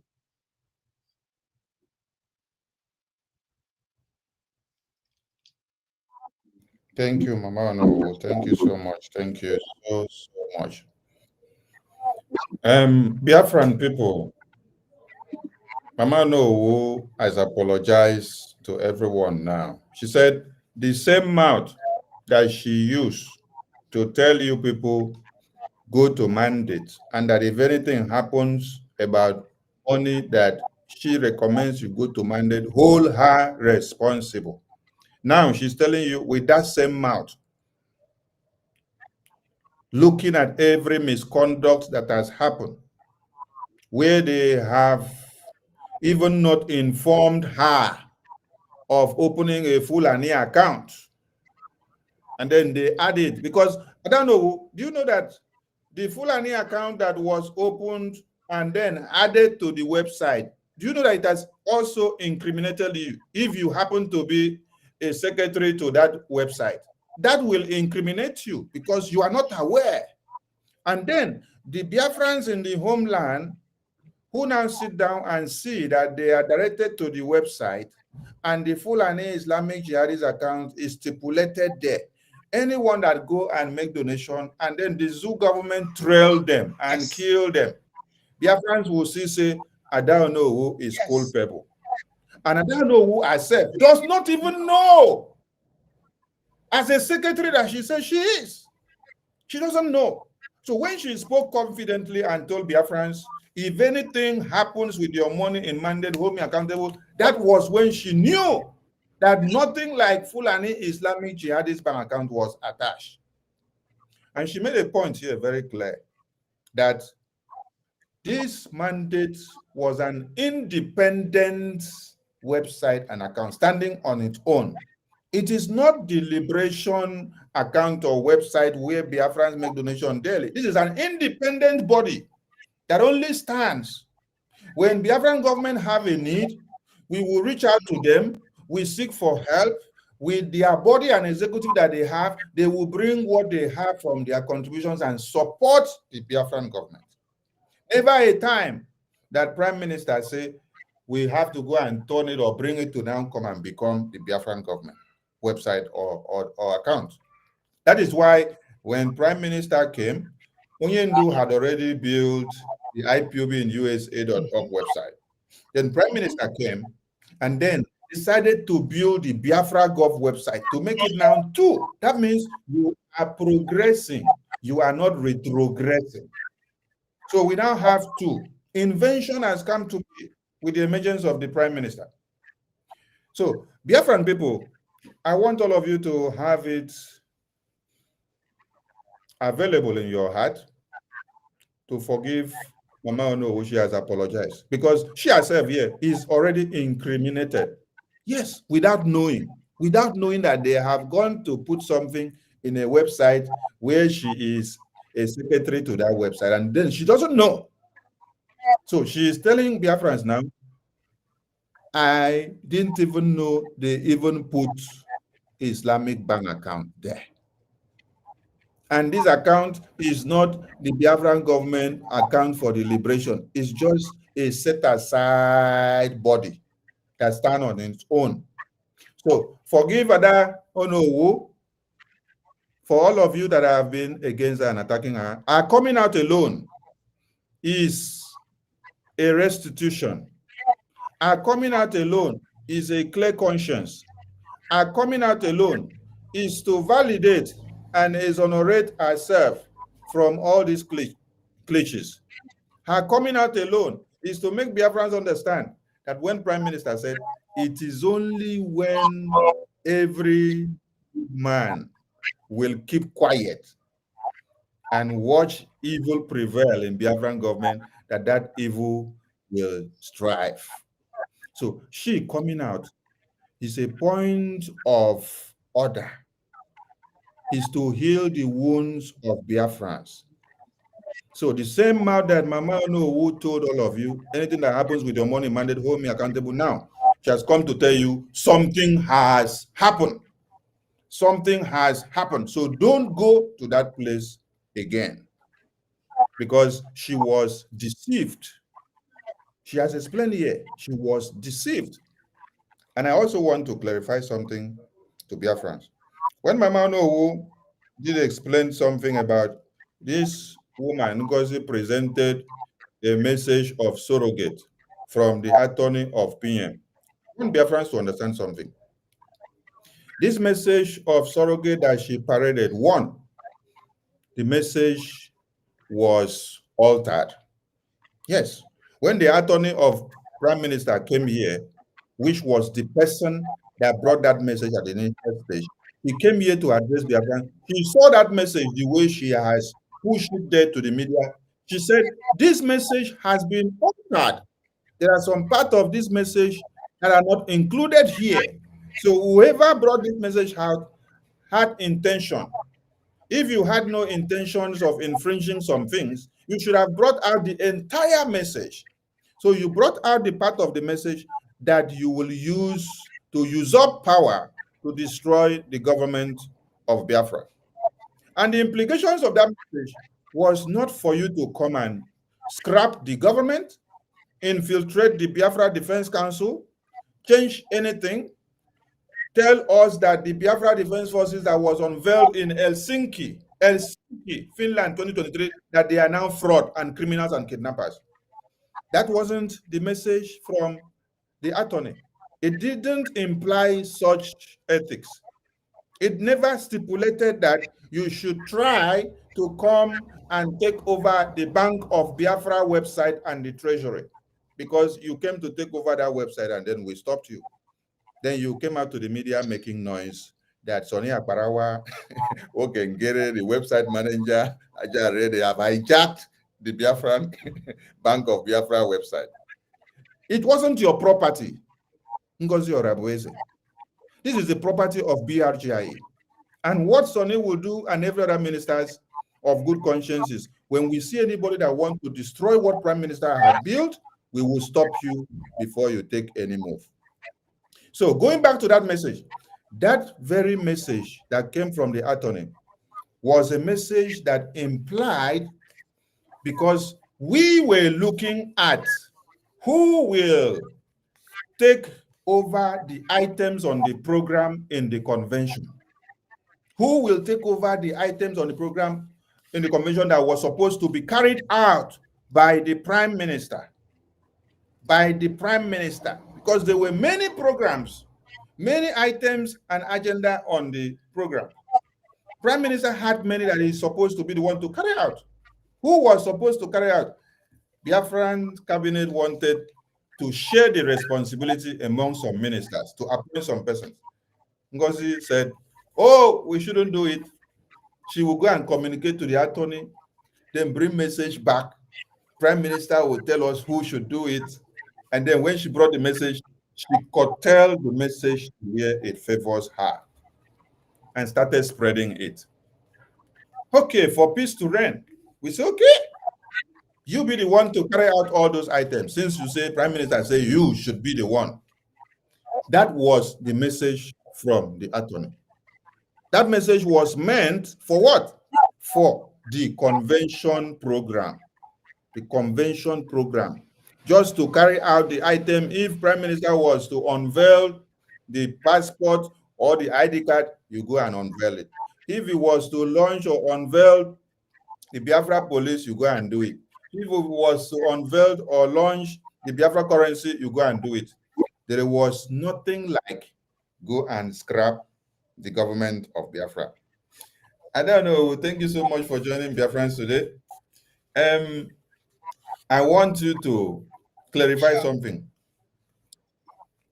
Did the Biafran government cabinet tell Ngozi to go and dissolve the government inside the convention? You know what? We go with what Odogu says.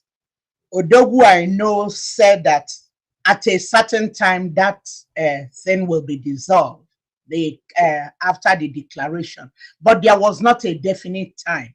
I know when I spoke with her, I told her you have to wait, probably after Sunday or something, you know, because she was saying she wants to do it in Finland. I said, please do not do it in Finland. Let them get home, you know. So Odogu said that at a point.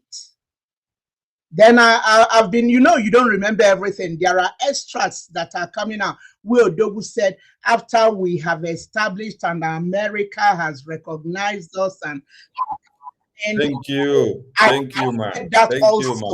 So I heard it from his voice. You remember, let me just correct one thing.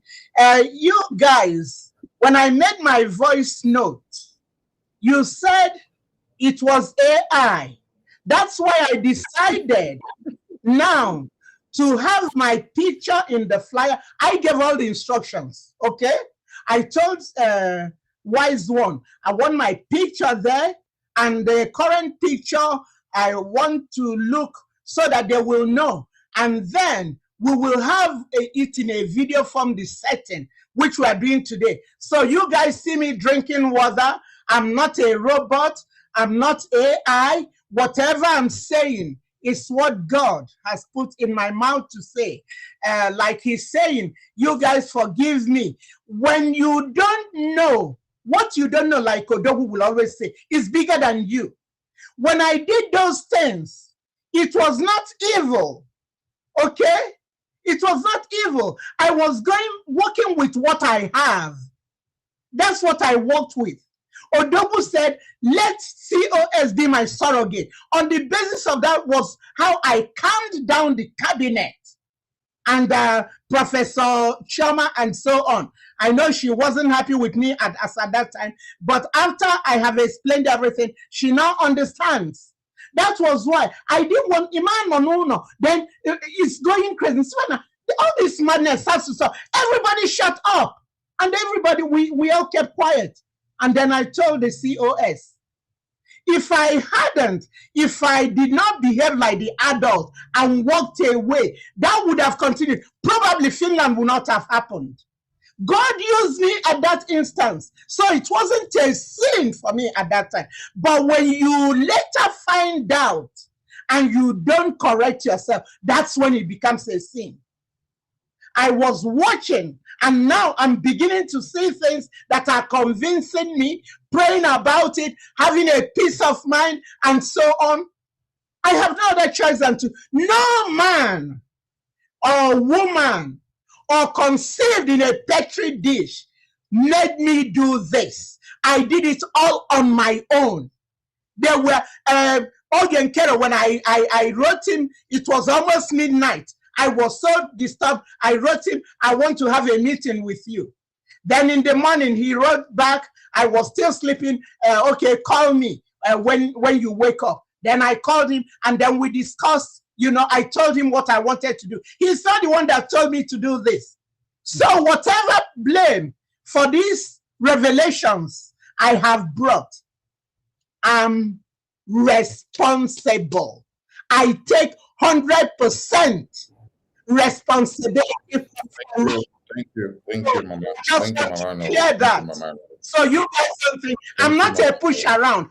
I may be 72 going 73, but I'm alert, oriented, times 3. I am.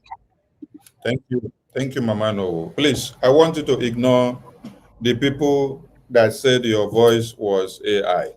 You know why? Because those were the over 5,000 recruits of IPOB Nigeria and Obedient, who are now workers of Ngozi Orabueze. So anything the Biafran Republic government in exile are doing, they will discredit it. Even the voice of the attorney of Prime Minister, when she brought message from Prime Minister, they also said it's AI. So if they said your voice was also AI, it's not peculiar. It's what they have dealt. It is only what Ngozi tells them that is not AI. Anything any other person tells them is AI, and that is how their madam will tell them, and then they will take it. So Biafran people, Mama Onuwu continues again to tell Biafrans she is sorry because she was misled based on the information that was given to her before. Now she has come to understand they were careless in those information. Mama Onuwu, you advise this woman, Ngozi Orabueze, not to dabble into the defense of Biafran people. And then she refused. She said she wants to be in charge. And then this in charge that she wants to be degenerated into her idea of going to form our own group of army. And this landed into the recruitment of Ibubagu, Caterpillar, and Sapele, and also the misuse of funds of over 80 million naira for the 40th state of Biafra propaganda marching that she did. And we have it on record that Caterpillar went away with over 50 million naira. Hey, this is quite disheartening. This is a huge amount of ego that should have been used in logistics in our liberation in the homeland. How do you describe somebody that is so power-mongered? Because there is a premeditated idea before this time. Because if not so, PM is inside, just within few days, you are already assembling a council to overturn all the ethics of the Biafran government. How do you describe this kind of act? Because we want to curtail this kind of thing so that it doesn't come to be again. Advise Biafrans so that they be on the lookout. You guys know, just like I said, I've been in this 13 years plus in this struggle. So I know quite a lot. Yes. When during Onyendu's, Uchemefo and Obidi, they planned what they planned and, you know, betrayed him. Some of them were acted in ignorance. And some that acted in ignorance, there's that shame they can't come out. But I'm advising you guys today, as your bido tata diba mo diba bo, if we can come together and do it, look at the lives that are the bloodshed. From the moment we started today, I'm sure over 100 Biafrans have been slaughtered. Yes, the blood flowing in the land. So, you know what? What's the other second part of the question? Because when I get emotional and it just consumes me, I'm just pray. I hope your water is close to I pray you. God, I ask God, I don't want to cry because it's coming, but I'm holding myself. I don't want to cry. The emotion, when I think about these children that are being killed every day, why can't we forget about ourselves? That what you did is wrong. Forget about it. The important thing, but let us say, even if it's one life we saved. Thank you, ma'am. Thank you, ma'am. Calm yourself down, please. Take some water to cool your temper. I want you to take this other question. The Biafran government approved the Biafra Convention payment and donations to go specifically to new mandate. Every payment that we did, right from 2023 Helsinki Convention, every payment of the convention was directed to new mandate. Because the Biafran government, I'm not using Prime Minister's name now. I don't want us to be using Prime Minister did this, Prime Minister did this, because he is in detention. Yeah, so we need to find a way of exonerating his name in every clarification that we are doing. So Biafran government approved that every payment that has to do with the convention goes to a specific and different account so that we don't mix it up with the liberation donation. Okay. Helsinki Convention, we channeled every payment to new mandate. Now, in Lati Convention, every payment we channeled to new mandate. Every logistics that people paid for, channeled to new mandate. Even our ID card payment for those that got their ID card printed and issued in the convention, channeled to new mandate. Some of the palliative that we did, everything. That is why Prime Minister even posted out the new mandate and say, this is the account for the palliative. Everybody go there, put the money there. That is where we use it to do that side. Now, before the convention, we were informed that we need to clear up the bills. Meeting was set up. Ngozi put a memo and said nobody should attend that meeting of the financial situation of Finland Convention for us to offset the bills. If you attend that convention, you are out of our government. And those loyalists of her, they all did not attend the convention. This meeting took place for like 4 or 5 times. And we had this meeting with the Minister of Finance and European Rep Uche and with many other ministers. Now, the money that was all donated for this convention that was situated in the new mandate account with the ID card money and every other thing, everything went to new mandate. Ngozi refused to release this money for us to offset the bills in the convention, for us to even pay up the ID card payments that were pending. The finance minister, in these over 4 meetings that we had prior to the convention, we persuaded him and pacified him to look for a way of offsetting all these bills. Whether he has to borrow the money from external bodies or borrow the government money from his own pocket. He did. And as I speak to you now, those money that he borrowed to the government has not been reformed because all those money are situated and domiciled in New Mandate, which Ngozi is in charge of. Now, sequel to all this mismanagement of funds that she has used 50 million, 80 million for Caterpillar and propaganda matching.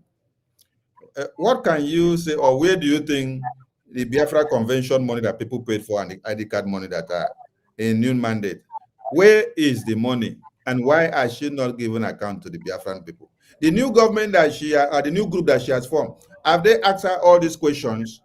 Because people paid all this money for the convention, and up to now, none of them have asked her this question because it is Biafra money. Where and what do you think she has done with this convention money, the ID card money, and all this money that Biafrans paid, which she refused to release the money to give us to pay off the bills of the convention? What can you say? Earlier on when I spoke, I mentioned that all the money that was paid into mandate while Odogu was with us and the money gotten after, I asked her, where is the money? Because she is not giving it to Butuzo and Gentle. And in the past, we don't even work with Butuzo. Butuzo does not know. It's Success that is the one that's giving the money that is isolated. And the men on ground don't want to deal with anybody because they are afraid of their identity being exposed. So they are better off with this Success who they work with. So that was why I asked her, because all the money were going into the mandate account. I later heard something about humanitarian. We never did that humanitarian when I was there. We have this mandate, which it needs Biafra. It needs Biafra agenda. So we have to, in order to do the IRS thing, because Uncle Sam in America will deal with you. As a non-profit, you have to file your taxes. So we will have to decide, maybe give the Boys and Girls Club 300, give these people, so that when we file our taxes, this will show. And we had the goal for the mandate, New Dimension Mandate, Inc., that was established in the state of Georgia before I joined, and then I later became the secretary. When you go to their website, you will see my picture there. Yes, my picture is there. So all this money, let's not do the kind of thing Nayanya did. Because if we look at it, it's the same MO. Who did this to us? Who did this to us? Nayanya sees Biafran money then. Nayanya, you were working for the Nigerian embassy. You were working for Biafra. I don't know how you confused Onyendu, because Onyendu has so much respect for women. We would argue, we would talk. He said, Jilupano Nayanya Solom. Leave Nayanya alone. Nayanya sees the money. Madam Oyibo did the same thing. Because she came in, got the brothers, they donated some money. Onyendu looked and said, well, this person will not want to stay money. Okay, let's keep you covered, be dealing with the money. She took her money, she absconded. Madam Bridget did the same thing. Come on. Eunice Omonyi did the same thing under the Lausanne. She said it's over her dead body that she will release that money. I don't want this history to continue because for the sake of Biafrans now, release money. Kai wego sticks and granite. Can you mwaka ago na ago? Can you mwaka their parents have died? Now, America, when you lose your parent in the place of war, you're giving certain amount to help you upkeep. But there, in that zoo, they don't care. All those people, they die. They die for nothing. Let's be exemplary because we need that money. Release that money so that these are men on ground that have been battle tested. They are battle tested. I know what they did for us.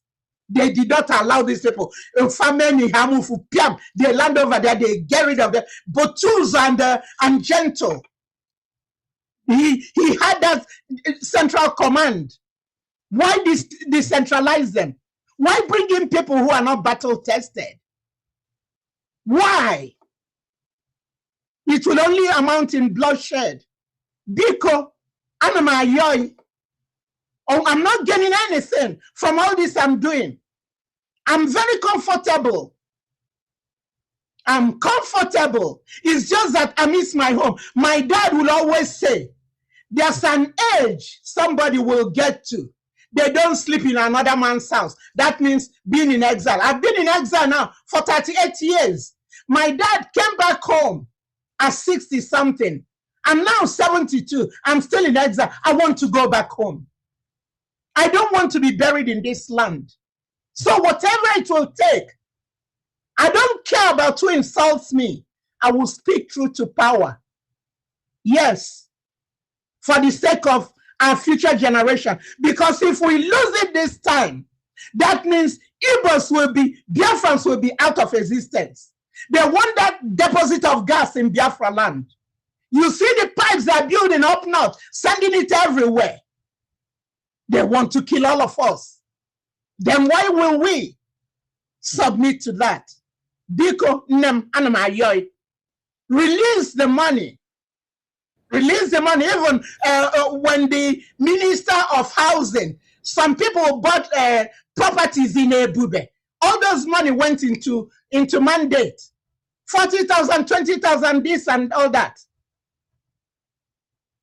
Because I know we were using some of that money. Don't get me wrong. We were always, Odogu will come and tell us every 2 weeks he comes, oh, we need a 25 million, 30 million. We'll divide it and know what it is. And then we will do a fundraising. We will give him money. Yes. And then in the past when we were Orinogia, before there were the two, we left the mandate and the Biafran government, we would be paying back the money in piecemeal. We are borrowing from him. So what will I gain lying? I've told you guys that there's nothing. I have to speak the truth so that my conscience will be clear. Now go konfa ekwa no melonte mane geni wano melono mane ekwa no melonte. Thank you, ma'am. Thank you, ma'am. Thank you, ma'am. Thank you, ma'am. Thank you, ma'am. So, Mama Onuwu is calling on Ngozi to come and give account of Biafra money. She should release all the money for our liberation because it's not our money. Biafrans have been deceived by our antics, and then they donate money into the wrong place, and she's using it for her own personal gain, using it for Ebubagu, recruitment, and also using it for propaganda matching and any other thing that she likes. So, Ngozi, come and make account and release Biafra money. The Biafra Liberation Forces in the homeland have aired out that nothing, fatting from you is not coming to them. The best you can do is to do propaganda on the media and say you send this to them and send this to them. They have come out to clear the air. Over 50 million naira is not moi. This is money that Biafrans contributed. What kind of mindset do you even have, Seth? You wanted to destroy Prime Minister and the Biafran people. That is why you now decide to go and use the money to fund Ebubagu. Ebubagu, so that you will end up making sure what the Biafran people built and unveiled when Prime Minister was here will now be shrinked and destroyed, while Ebubagu will now have to come and carry the glory. It is so pathetic. Biafran people are calling on you to bring their money. Amano, you said you advised Dr. Former, and this same Dr. Former, I remember that the Prime Minister also sent message to him when he sent message to some of us as the ministers of BRGI. Now, you made mention that you advised Dr. Former to tell Ngozi not to go and have any affiliations with Ebubagu commanders, Caterpillar and Sapele. And up till today, Dr. Former has not replied you back. So that means Dr. Former is also an accomplice in the mismanagement of Biafra money, taking Biafra money to do recruitment of Ebubagu. So Biafrans should have this unchecked. Biafran people should have this unchecked. Yes, because a lot has happened. And if Biafran people just close their eye and walk away like that, there will be problem. Oh, just like another man was telling you, go 247. Oh, go 247. Baboso! Oh, go 247. Baboso! So Biafran people, listen very, very well to the message of Mama Onuwu. Mama Onuwu also stressed a point that when Onyendu was kidnapped, Prime Minister made sure Biafran people take it very serious. And we took a decisive move of one, making sure that the kidnap of Onyendu becomes useless to one Nigeria. Two, keeping him becomes more expensive on daily basis. And they continue to lose. And that is why Biafran people unanimously implemented a sit-at-home civil disobedience, which happens to be one of the multidimensional approaches to speak to the Zoo terrorist government in a language they will understand, which they in turn come out to be crying every time about the sit-at-home. Mama, no, Biafran people were massacred and slaughtered after the declaration of the United States of Biafra in Lati in 2024.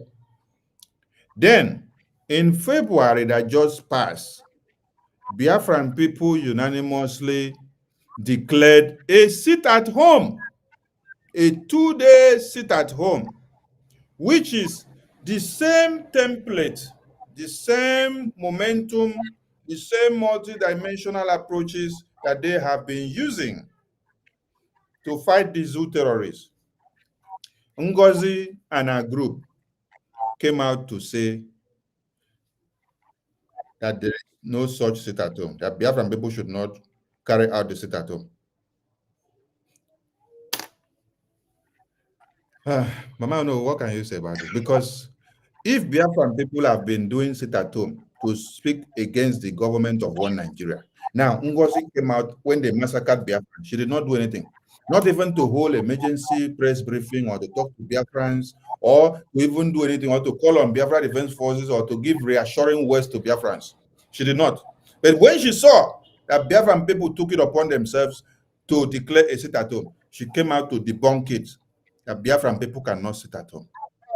Is she working for Biafran people or she is working for the Zoo terrorists? You know what? Sit at home has always been the tool. For students of history, India had their sit at home for, I think, close to 2 years. And the British eventually, they packed and left. It's a very strong weapon to send a message, because the money the government loses when you sit at home, 1 day sit at home, 2 days, they feel it. That's why they are doing all these nonsense they're doing to stop the sit at home. If it's not working, they wouldn't try to stop it. So I was disillusioned. I was flabbergasted when I heard that she told them that there's nothing like sit at home. Mazi Simon Ekpa does that. She's in Mazi's Dr. Abezi is in Mazi Simon Ekpa's government, and the COS, she's the closest to him. Yeah, that's why he made her the surrogate. So if we decide because they slaughtered our people and our people wanted to show their anger, nobody has any right to say, do not do sit at home. Because when it's not your family, you don't feel it. But when it happens close to you, you feel it. Those families, they find some reprieve, seeing that, oh, you know what, they are honoring, then it will help them get closure. But for you to say they wouldn't do that, I was disgusted by that decision. But what can I do? I was still sitting in the wings and watching and praying and asking God, because God is the God of all impossibilities. There's nothing God cannot do. The Bible says that when a man's way pleases him, he makes him even at peace with his enemies. So standing on that, I'm pleading, I'm begging. I'm pleading, I'm begging. Let us take care of this issue. Let us forget all pride, because every human being has three people working with them, me, myself, and I. Let's take it away from this flesh, this carnality that is making us do and not be sensitive. There comes a day we are all going to stand before the Almighty Maker, who has the total right to take life and death.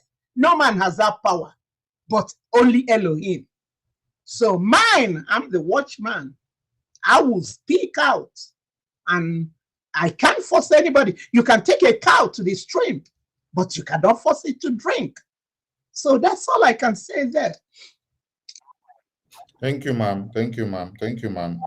Ma'am, you said you resigned from Ngozi's group of USB Chacha Nigeria group. What message, and you did that because of the misconduct that you have found, which does not go in line with what the Biafran government was all about.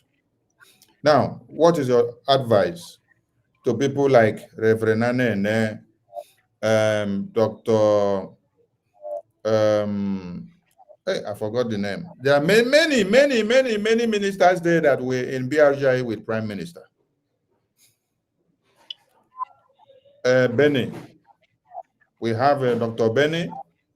We have Oloma.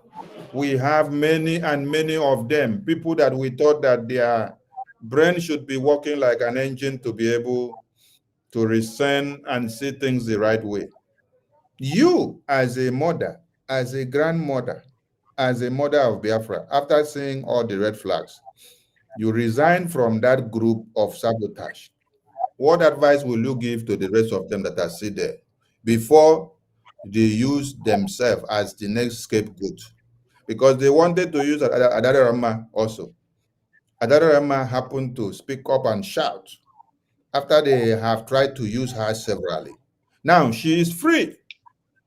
The day Adarama delivered the message the way it is, and I will give kudos to her. She said, Sonny did not allow me to sleep. Sonny came back and dragged me out and said, I should go back and deliver the message the way it is, which means fall back. Everybody should fall back to BRGI. Because at first, when she came, she was saying everybody should calm. I said, another man, this is not the message now. Deliver the message the way it came. She went back and then delivered the message that PM said everybody should fall back to BRGI and stop attacking our lobbies and BRGI and every structure under BRGI. Now, what is your advice to the rest of the men and women that you see that their eyes are still closed and blindfolded with the happenings, which they have not come to realize what is actually happening yet. I want you to advise them, because I don't want all of them to come back when it is too late. I want all of them to realize the black goat when it is still day. Let them not go and find it when it is nightfall, because they wouldn't be able to differentiate between the black goat in the night and even a ghost that is walking close to them. What is your advice to them at this point? My advice is pray to God. The Bible say, when you ask for wisdom, ask God to add understanding to it. It said human beings, God, in his infinite goodness and mercy, gave us the power of choice. You cannot make a cow you took to the stream to drink if it doesn't want to drink. So I'm using myself. My understanding came a few days ago. And now I'm here. I'm just like a beggar telling another beggar how to find bread. I found out bread, and I'm advising you guys, if you don't believe in what I don't know who has said, go into fasting, go in your closet, ask God to reveal to you, and God in his infinite goodness will reveal to you. He gave us all a power of choice. But remember, there comes a day when that power time will be over. When he was giving us that power, he was a lamb. Then when it's over, he becomes a lion. And when the lion roars, every animal runs. That's how he gets his dinner. The weakest one is the one he catches and uses as dinner. So please, I'm just a beggar telling another beggar, I found the bread. We want to be one. Do not mind if somebody accuses you and say, oh, shame on you. Forget it. How yes, 6 months, 3 months. They'll find other things to talk about. Even if they don't, who cares? Heck what? Mobile Americans will say, go to hell. Yeah, heck what? No, you are doing this for yourself and your future generations. Rotania, we're doing it for our future generations to save our name. So if I will take shame to prolong my generation, I will do it. Like I would always tell my daughter, I told her, you see that your body is God's holy temple. You never abuse it or do anything that money can buy. No. Tell me if it means me selling out what I have and giving you that money, but never sell that body. And that was how we went on. So it all depends on everyone. Bikonu. This is not the best way to go. We need to forgive one another. We need to stop cussing people out on Twitter. I see how you guys are abusing, and even over here, I don't care. So let's stop it. You don't get anything. Just be civil, be friendly, allow them. That's it is God's compassion that leads us to our salvation. Checking out what we've done, we will all be in hell. But he's so compassionate, and we have to show compassion to one another. Bikodu, let's forget this. Let's bury the hatchet. Let's bury the hatchet. Let's stop calling each other names. Let's do the needful. And the needful is that for now that I have proved that Ogenkere is delivering money to these guys, I can tell you guys, go to Biafran government, put in your money there. On Saturday, I will be there to join in that fundraising. Thank you. Thank you, ma'am. Thank you, ma'am. And there is one thing I want you to correct from your statement. Okenkere is not giving anybody money. It is the Biafran government in exile that are doing their liberation. Because some people have been using Simon Ekpa is giving them money. So they use it to implicate our prime minister. So Okinkere is just the finance minister and acting prime minister. He's not giving anybody money. It is the responsibility of the government. This is a disclaimer I'm making. For other times I have said that Oyenkere is giving money. What I implied is that the finance minister that has the portfolio within his job description to shell out this money is the one distributing this money. He's not giving it from his own. It's a job definition that gives him the propensity to pull out that money and put it to where it's needed. So that's a disclaimer. For if all the times I've said it, it's a slip of tongue. So I'm retracting, I'm recanting, I'm just saying that he was duly elected the finance officer. He had the position and he has the job description. He wasn't crossing over lane doing maybe the department of maybe another position. Okay, yeah, we had different positions. Okay, I had my own position when I was there. No, he was executing his properly elected position. That's what he was performing under those guidelines. Thank you, ma'am. Thank you, ma'am. Ma'am, there has been propaganda and blackmail and slander that when Prime Minister was here, that Prime Minister summoned the Finance Department led by Minister Okenkere to come to the Biafran government meeting. And they said, you were part of that meeting, and then Prime Minister called the Finance Minister that I myself, they said I was there in the meeting, that Prime Minister called Finance Minister to come and give financial report of his department, and then he ran away. Please, has there ever been such kind of meeting in the Biafran? Yeah, we had a meeting that day. He was on his way somewhere. So the mandate gave he said he didn't have enough time to present his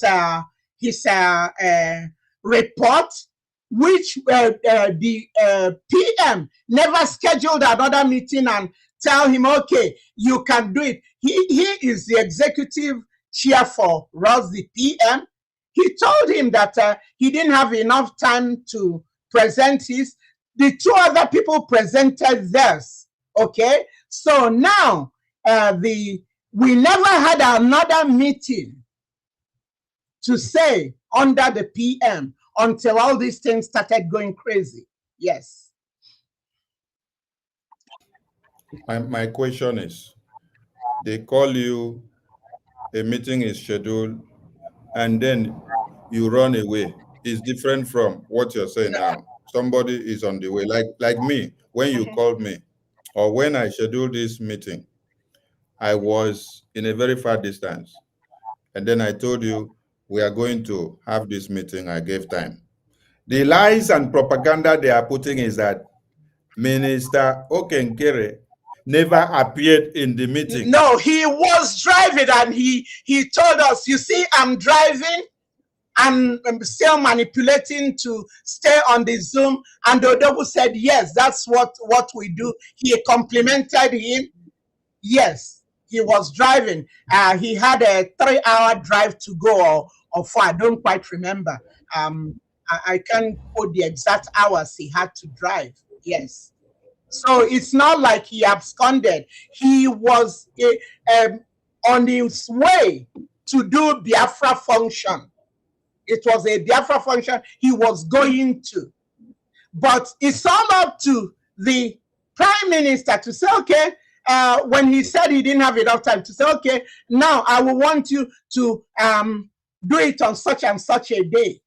So he didn't run away. He showed up, he logged in while we were in the cabinet meeting. Thank you, ma'am. You have clarified the point. He never ran away anytime. So the propaganda from those people that are bringing it up, you people should go and look for another propaganda. You have given so much credence to the good works of General Butuzo and his entire team. And then you also made the references that it took so much for him to be convinced before he started doing the sacrifices that he's doing with his people. Now, one of the reasons why the zoo terrorist government, led by one of the reasons why the zoo terrorist government, led by Tinubu, and the terrorist army, led by Musa, came to the media to cry and cry and cry, is because of the firepower of the Biafra Liberation Army under General Igwe Butuzo. And we saw all the wotos that they were giving to the terrorists. Musa cries severally. Musa cries severally that when they come to kill the Biafran people, the trees and the forests does not give them a clear sight to be able to bomb them on ground. So this means the Biafra Liberation Forces have been up and doing, and every Biafran had seen their good works. Nigerian government had seen their good works, and they were crying over it. They were crying over it. But it shocked me to hear that Onyami, who was sent by Ngozi to go and have a call conversation, which they brought out and circulated on the media with General Igwe Butuzo, they opened their mouth to say that they have not been seeing anything that the Biafra Defense Forces have been doing under General Igwe Butuzo. And I now understand that this is what led to Ngozi's persistency of her making the proclamation that she wants to change the commanders to have her own commanders. Because they sat down and decided and brought it out to put it that they are not seeing anything that the Biafra Defense Forces are doing. Ever since, it is because of the firepower of Biafra Defense Forces that made Prime Minister go inside to go and answer questions for Biafra. Because every country firepower and potency and sovereignty lies in your defense. If you don't have a strong defense, nobody will take you serious. So there has been a strong defense mechanism set up by the Biafran people, and that is why the occupational terrorist army coming into Biafra land are crying. And this sparked public discussions, which now made Finland to now listen to one Nigeria and then call our Prime Minister for interrogations. The question is, does it mean that all the people in Ngozi's group, they never saw what the Biafra Defense Forces were doing since 2023 that they were unveiled in Helsinki to this very day? That they came to a conclusion of now going to go and form their own group of armed groups, which they now wanted to go and use Caterpillar Ebubagu to come and replace and change Commander Igwe Butuzo, the general, and his entire men. What kind of perception came about that this wickedness had to even come? Is it that they never believed in everything that has been happening when Prime Minister was here? Or they just want to become leaders of their own overnight? You know what? Like I said earlier on, I told you guys the caliber Ikonso was. May his beautiful soul continue to rest in peace. And those children of his, may God make a way for them that they will not suffer. When Butuzo was serving under Ikonso, and at his passing, Igwe Butuzo, with all the wars we are going, what is his name, Ozodimba, what he was doing to our men and so on, killing them. Butuzo, Ikonso and Butuzo were our shield. Even Carolina White, they were using every and anybody to sabotage. They were the eyes of the Nigerian government within our family. So for when he passed, Igwe Butuzo took over. You won't blame him. He was then, Madam Azuka was the defense minister.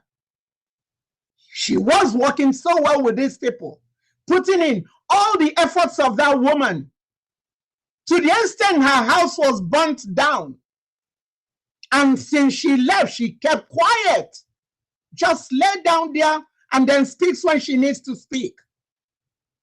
It took her to convince them, even though she was, to convince Butuzo and them to accept, because they were scared. I don't trust these people. He was convinced, and then they came on. Them and Simon, they were the situation room, everything. It was a family. They were working so well together. They started building camps. It took a while. You know how long it took to build the different camps and establish them? Nobody knows about it. That's why Musa said when they come, they're like trees. They don't see them. They were killing the Nigerian forces. They will come in, they will carry them in body bags. They were killing them. They were buying them and so on. I don't know. I hope this, me saying that KILL would affect your program. So they were doing that. And this man took his time to train. The terrorist forces. The terrorist forces are those. Yes, took care of the terrorist forces. This young man, he has a lion heart. And then the second IC became gentle. And they had Holy Ghost and the rest of them. All these areas had their different commanders, but they report to Triple General Igwe Butuzo. And everything was going fine. So why, if it's not broken, why fix it? That's my question. If it ain't broken, Americans will say, why fix it? This has been working so well. So now, when you start off that you cannot work with them, you want to be in their platform, you said you want to be in their platform, they say they don't want you in their platform, then leave it, leave them alone. Leave them in their platform. Let them do whatever they are doing there, but they'll be giving you report. You are the overall commander. You are the commander-in-chief. As far as the paper PM gave you, you're the surrogate until he comes out. So why criminalizing them? It broke my heart when I heard, and Igwe Butuzo doesn't come out much. He sends his commanders to do the talking and the writing. He doesn't come out much. But it got to a point where he had to come out and tell us Biafrans the truth, that they are not getting any money. And yet, you told me and told us, it's out there, everybody heard it, that you said we are giving money to them. Once they make their demands, we supply them. We have meetings with them. Ofoma told me, Dr. Ofoma told me, they have meetings with them. So I was basing on what the facts I know. I said, if you're having meetings with them, that's good. And that they will send them money. The money, they'll send them so many millions. It will last them a month, and then they will send them. I was so happy when he told me that. That means they deceived you. They told you lies. Yeah, they told me what's not true. I believed it. Wow. Dr. Former told me they have had meetings with them. They've sent them millions, 25 or 30 million. I can't be exact now. I was happy. So when I heard that they want to change to Caterpillar being the commander, I went to Dr. Former again. I told him, listen, you and I know that Caterpillar killed the ESN. He agreed with me. I said, now go, let the COS know. You can't use Caterpillar as commander. You cannot. I told him, you are a contributing guy there. Go there, stand your ground, tell her that. That was the last communication. So when they killed those young men that were waiting for Caterpillar to bring the money, I had to write him a note. I wrote him a lengthy piece. I told him my heart is broken. And I highlighted, my heart is broken. It was broken for those children that were waiting for reinforcement, and the reinforcement never came, and they were all died. They all were killed. Come on. So I don't know what else to say. Thank you, ma'am. Thank you, ma'am. Thank you, ma'am. Thank you, ma'am. Take some water, please. I want Biafrans to listen and listen very good. The very meeting where Mama Onuwu talked about, where finance minister was called up to say something about finance. That had happened to be, I think, the last meeting of the cabinet. And I think that meeting was a live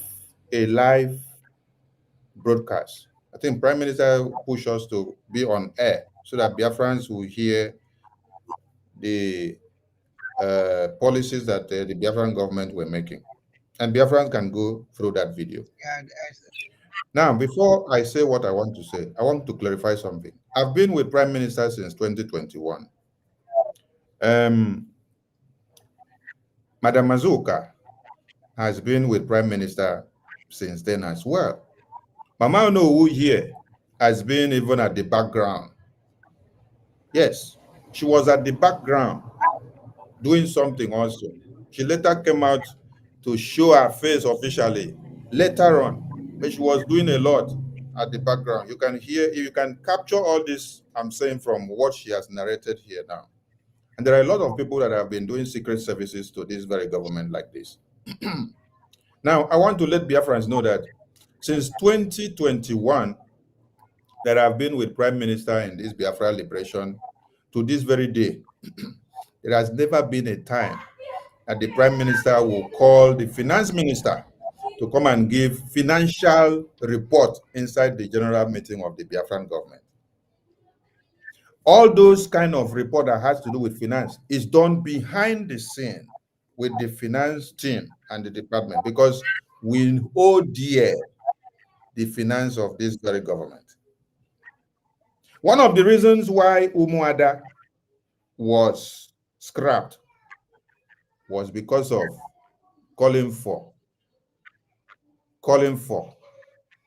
open accountability of the finance, because the enemies of Biafra wants to see and know how much comes into Biafra government and how much goes out, so that they can come and then fight in.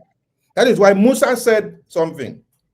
Musa said, we have monitored and seen that many of them are making donations from diaspora to support Biafra.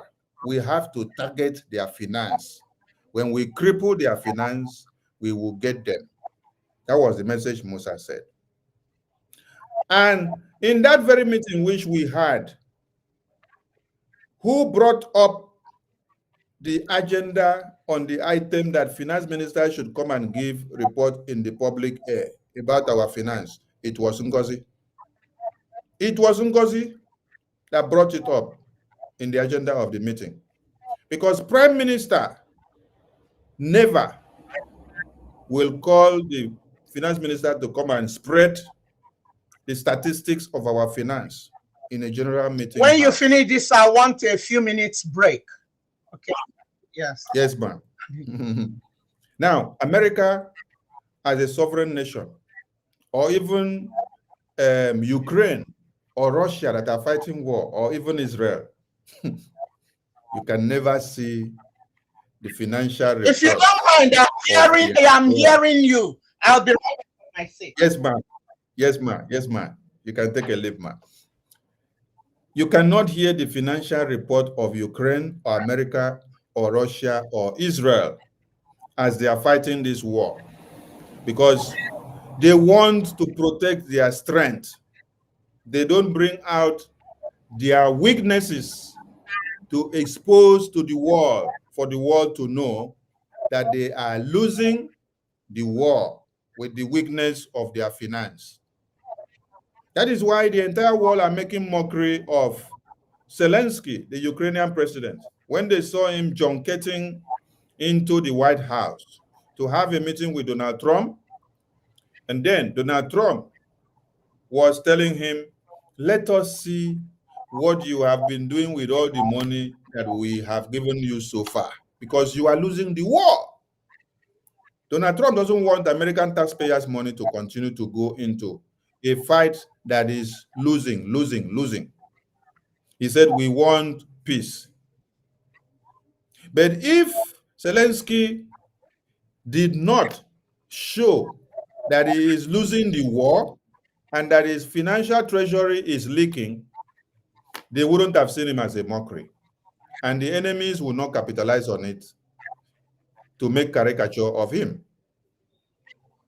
Prime Minister never for once bring the financial report of the Biafran government to split in the general meeting of the cabinet meeting.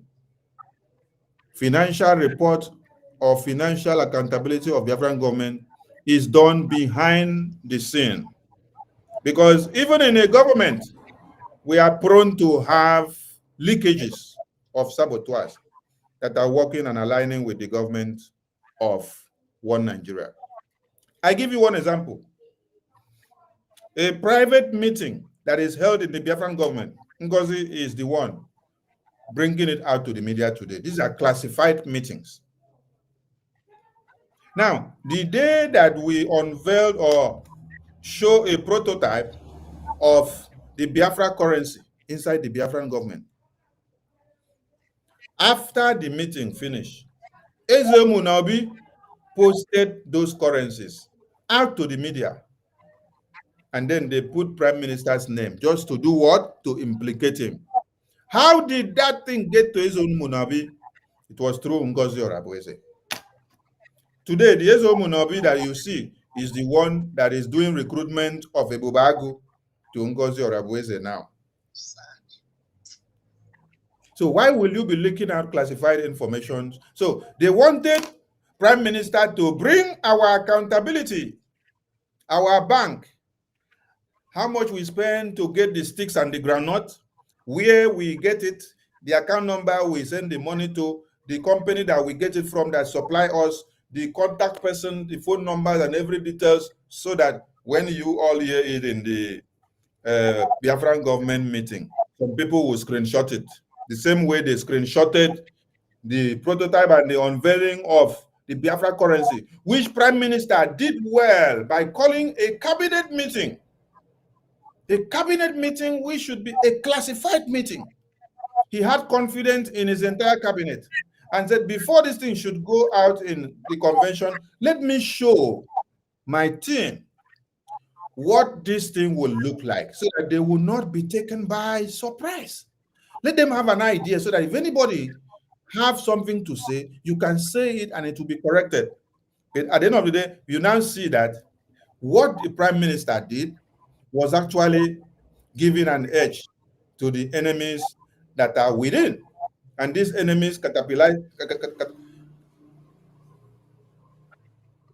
advantage of it and then used this to shrink the government. I want people to understand something. Had it been Prime Minister since 2021 that we've been, has brought the Biafran government accountability or account into the cabinet to be splitting it out. Now that the take Prime Minister for interrogation. It is the enemies of Biafra that claim to be inside the cabinet that would have been given the screenshot as evidences to Finland government. You see? This is why they have ever pushed that finance minister should bring accountability and spread the shit inside the cabinet meeting. And Prime Minister has always said, no, never, never, never. All what you people can hear from finance minister whenever he wants to speak is that our account is empty as we are now because we have more and more things to do. As the money is coming in, so are we using it for the liberation. So we need more. Prime Minister knew why he made him the finance minister. Because if you made a fool, a finance minister, that foolish person, when they say bring accountability anytime, we just bring the spreadsheet and scatter it in the cabinet. And then the enemies of Biafra will pick it. At times, Prime Minister will give you assignment and then he want to watch and see your intelligence to see whether you really know your work. So Biafra people, we are on the right track. We want to say a very big thank you to our Mama Onuwu. And Biafran people, if you have comments to make, Mama Onuwu has touched all the areas necessary. So if you call this number, you are just to commend her on coming out here to seek your forgiveness and to also plead all of you to fall back to BRGIA. The line is open for calling. Anybody can call in now and give your message to Mama Onuwu.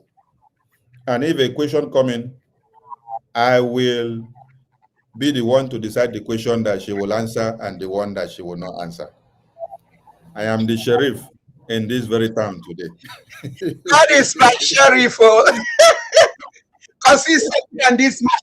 Yes. So I'm not phased. God is with me. Yes. So Biafran people, the line is open. You can only call on WhatsApp. Call the line on WhatsApp. And please, if you are a member of BRGIA, do not call first. Allow other people to call first. Because if you will not start calling first, you will occupy the line. Allow those that are not members of BRGIA to call first. Then later you can call. The line is open. The line is open. And let's take a break before we continue.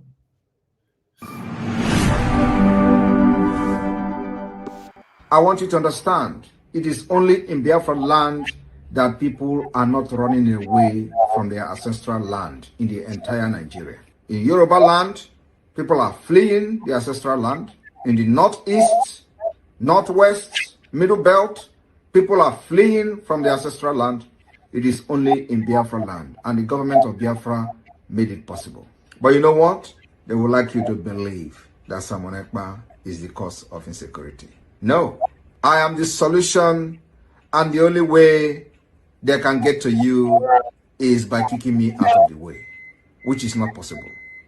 I have come. After I'm done with Nigeria, Biafra will be free and enjoy freedom. Biafra will know the importance of freedom and what I'm doing today in 5 years to come. Thank you.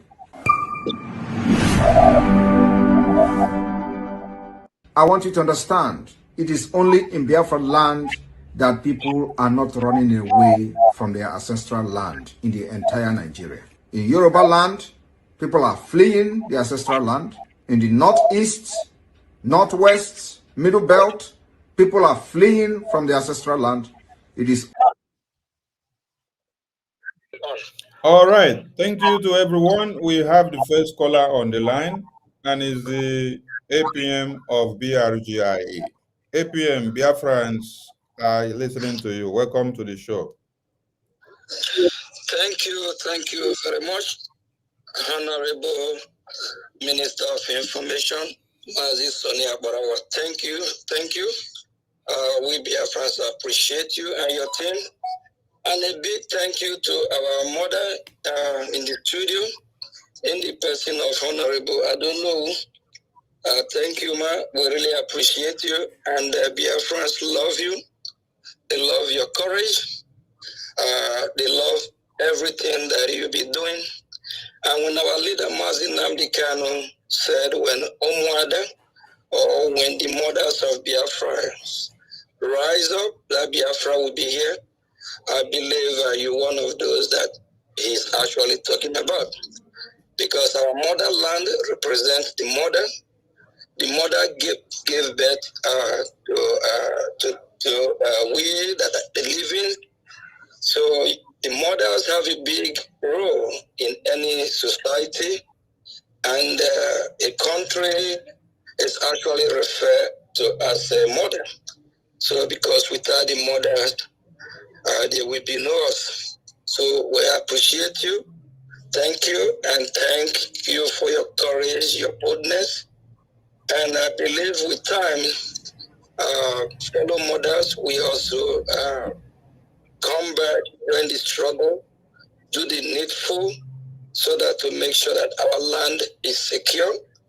Because I don't believe that mothers of Biafrans will be happy seeing their children being killed by the Fulani Jinjawi, by the Nigerian terrorists, because I don't think they give joy, because they know what it is to carry the pregnancy for 9 months. Then after delivering the baby, and you probably train your children to any high level of education, whether educated or not.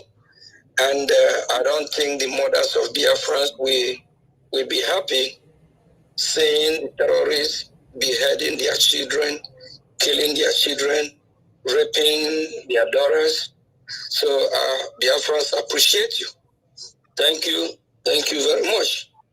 Thank you, dear woman. And there's another thing where I actually decide to call. It's very sensitive. It's about when you talk about ejema, that is money in English language. The Minister of Information touched light on it already.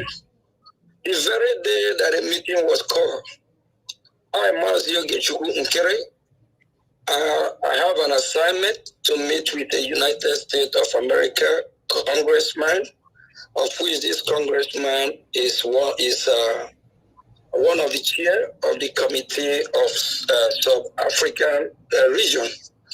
So, and from the state where I am, from the DMV, that is Washington, that is DMV, is comprised of DC, Virginia, Maryland area. It took me almost 4 hours to drive to New Jersey. I was driving on the highway. I'm actually doing 65, 70 per hour while the meeting is going on. And the same very day, less than 8 hours, I received a message from Ngozi Arabezi that I should come and do account. I knew that message is not coming from our Prime Minister. Our Prime Minister, if you all can recall, in Helsinki 2023, that video that some of our media team always play where me and our Prime Minister are saying, is it not what we said we do? We do it. In the Igbo language, meaning I know him very good. He know me. I know what he stands for. He know what I stand for. And our Prime Minister knew. If he had the program that they call me to come and summarize about our camp, he knew I'm not going to do it. I have sworn oath within myself that I will secure the Biafran people.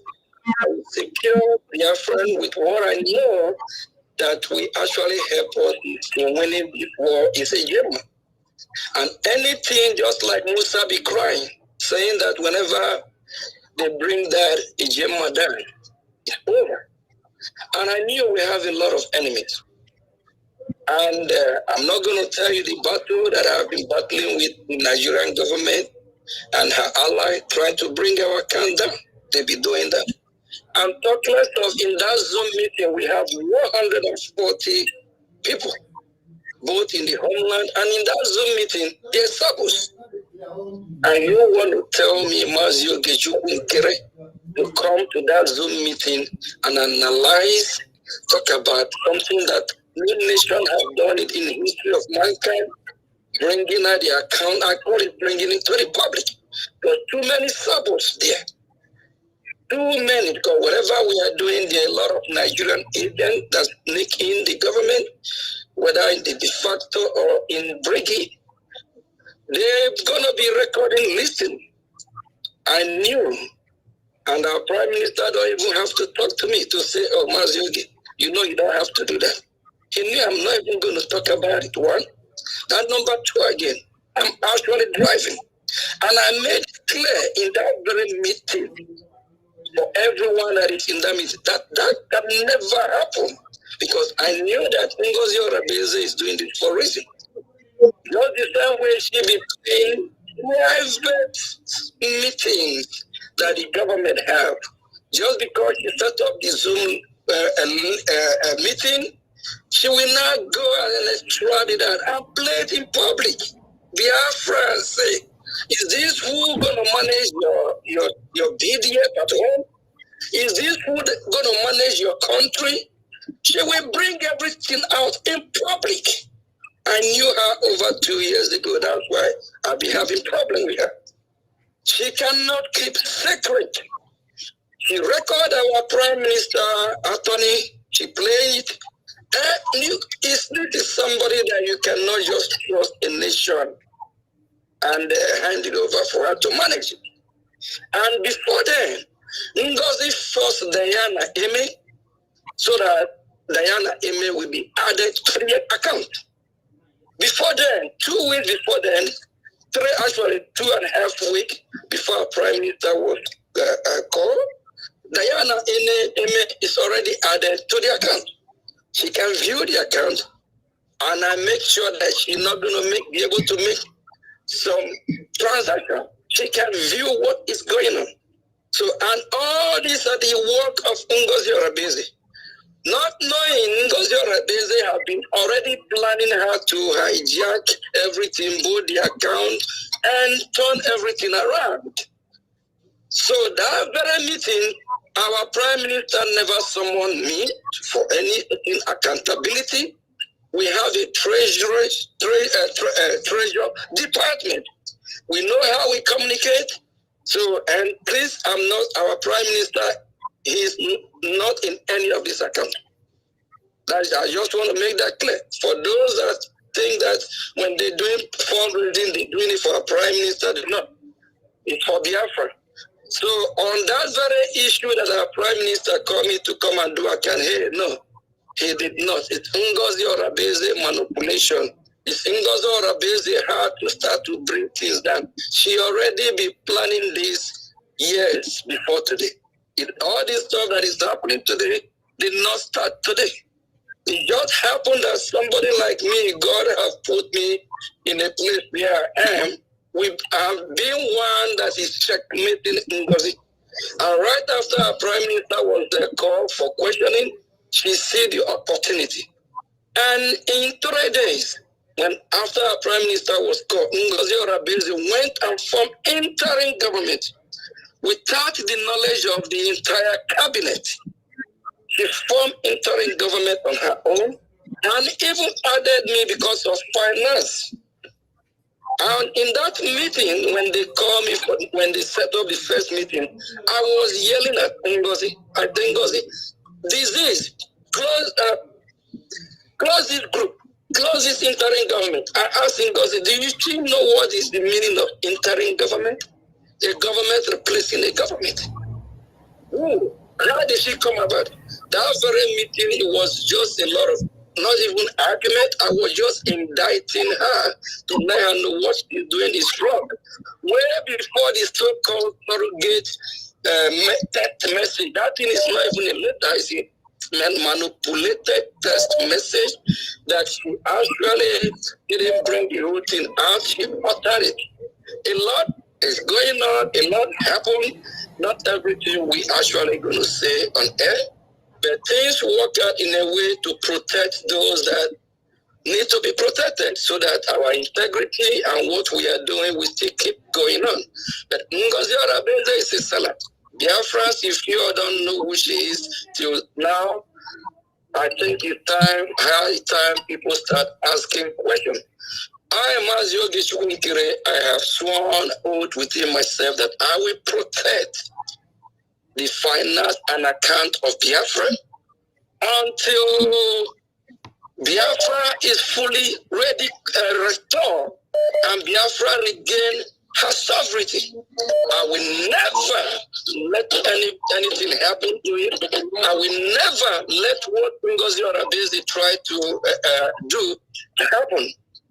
Please, I beg every genuine Biafrans, before I join this struggle, I'm already made man, I'm self-employed, I'm blessed, I don't need Biafra money, I don't hear anything. Actually, I contribute and I donate. Biafra never pay me 1 agent, and I never took or take 1 agent of Biafra money. And I have been using my money, contributing, participating financially to make sure that everything is going. And that very day that I was driving that almost 4 hours with the traffic, I get back home around 3, 4 a.m. in the morning. All this is sacrifice and work that I've been doing for Biafra, and I love what I'm doing, of which I spent total of 8 hours driving, not the hours at the meeting. So Biafran people, please, I plead with everyone, don't be misled. Truth will be coming out every day by day as we progress. And our Prime Minister will soon be out, and when he's out, I'm actually going to plead with him. There's a lot of things we need to clear to let Biafra really understand what is going on, and for Biafrans to still have the trust that they have on us. Because Ngozi and they have misled a lot. Please, and Biafra is the spirit, and the land of Biafra must also be protected. And everything that makes we Biafra who we are, we believe we are weakness, will protect us, will guide us, just like our mother, I don't know who it is. Please, every genuine Biafran, wake up, have a rethink, ask yourself question. If we have been having problem, issue with our account a year ago, 2 years ago, do you think the Prime Minister of Biafra, Simon Ekpa, would not have either sacked me, suspend Misuse, or let the Biafra people know what's going on? That never happened. I know who I call my boss. I have a reason why I call him my boss, and we never disagree. Thank you, our mother. I don't know who really appreciate you. I know you've been on this interview. I will call it a hot seat for over 3 hours. Please, Sonny, whatever. Just see how much question you can take and give her a break so she can go get some rest. We appreciate you, man. God bless you. Ndewo. Thank you so much. Mama, no, from the call we received from caller on the line, please hold on. From the call we received from APM now, APM opened another basket. He said Ngozi started creating this new government immediately after PM was detained. She set up group and then she called it interim government. So this is where all these things was leading to. So there has been a plan of this new group of government that she registered yesterday. So it did not start today. If immediately after PM was detained, and then She already launched a group, put some people, and then call it interim government. Hey, that means we had our eyes on the ball, and it was very, very far without some people seeing it. Thank you, APM, for the message. A caller on the line, 971, over to you. We can hear you. All right. Good morning, everyone. There were. Thank you so much for this program. I'm calling from Asia, United Arab Emirates. First of all, I want to commend our grandma, Mama Onuwu. Thank you so much for this very program. Mama, I have some questions for you. And my questions goes like this. We declare Biafrans. Biafra declared Biafrans in Leyte, Finland on 29th of November 2024.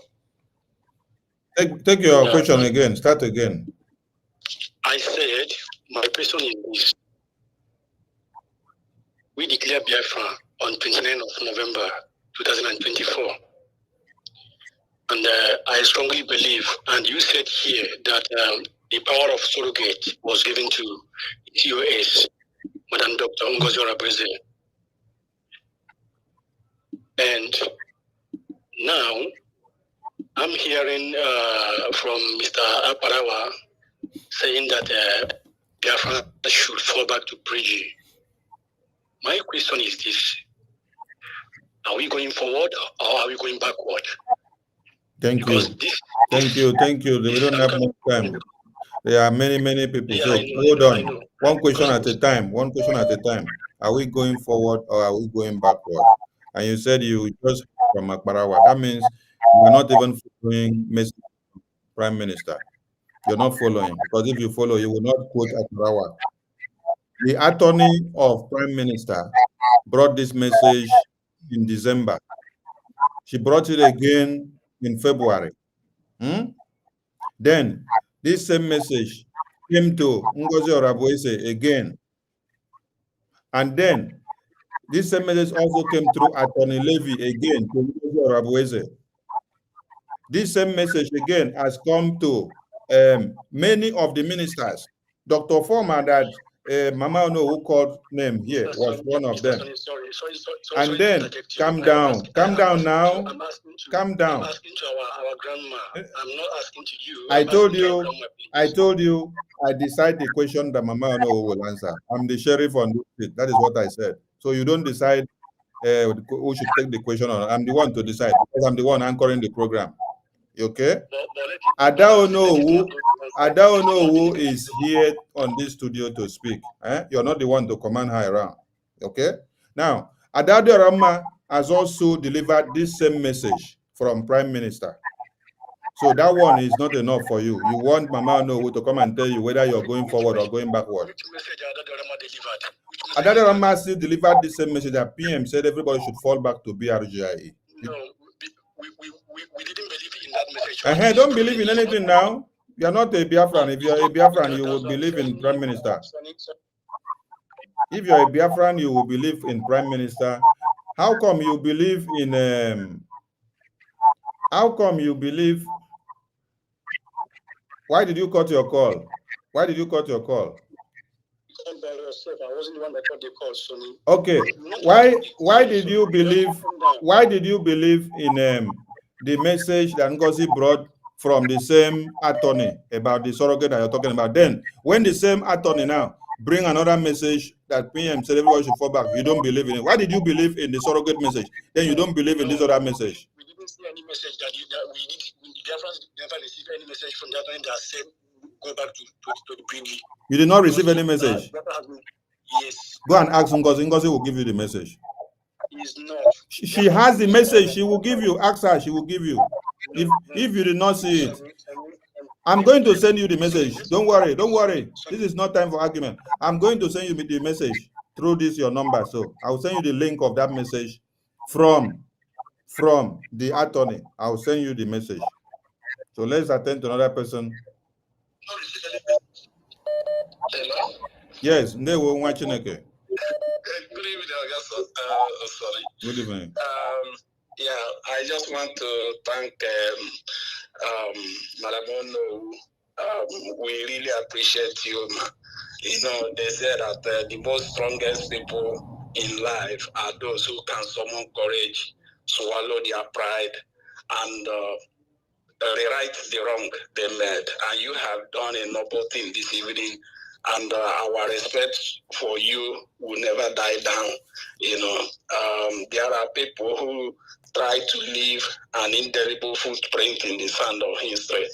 And I must say that you have been among those ones. I encourage you to continue this way and make Biafrans proud, because one thing I keep saying is that though the forefront of this struggle, the life of Biafrans are in their hand.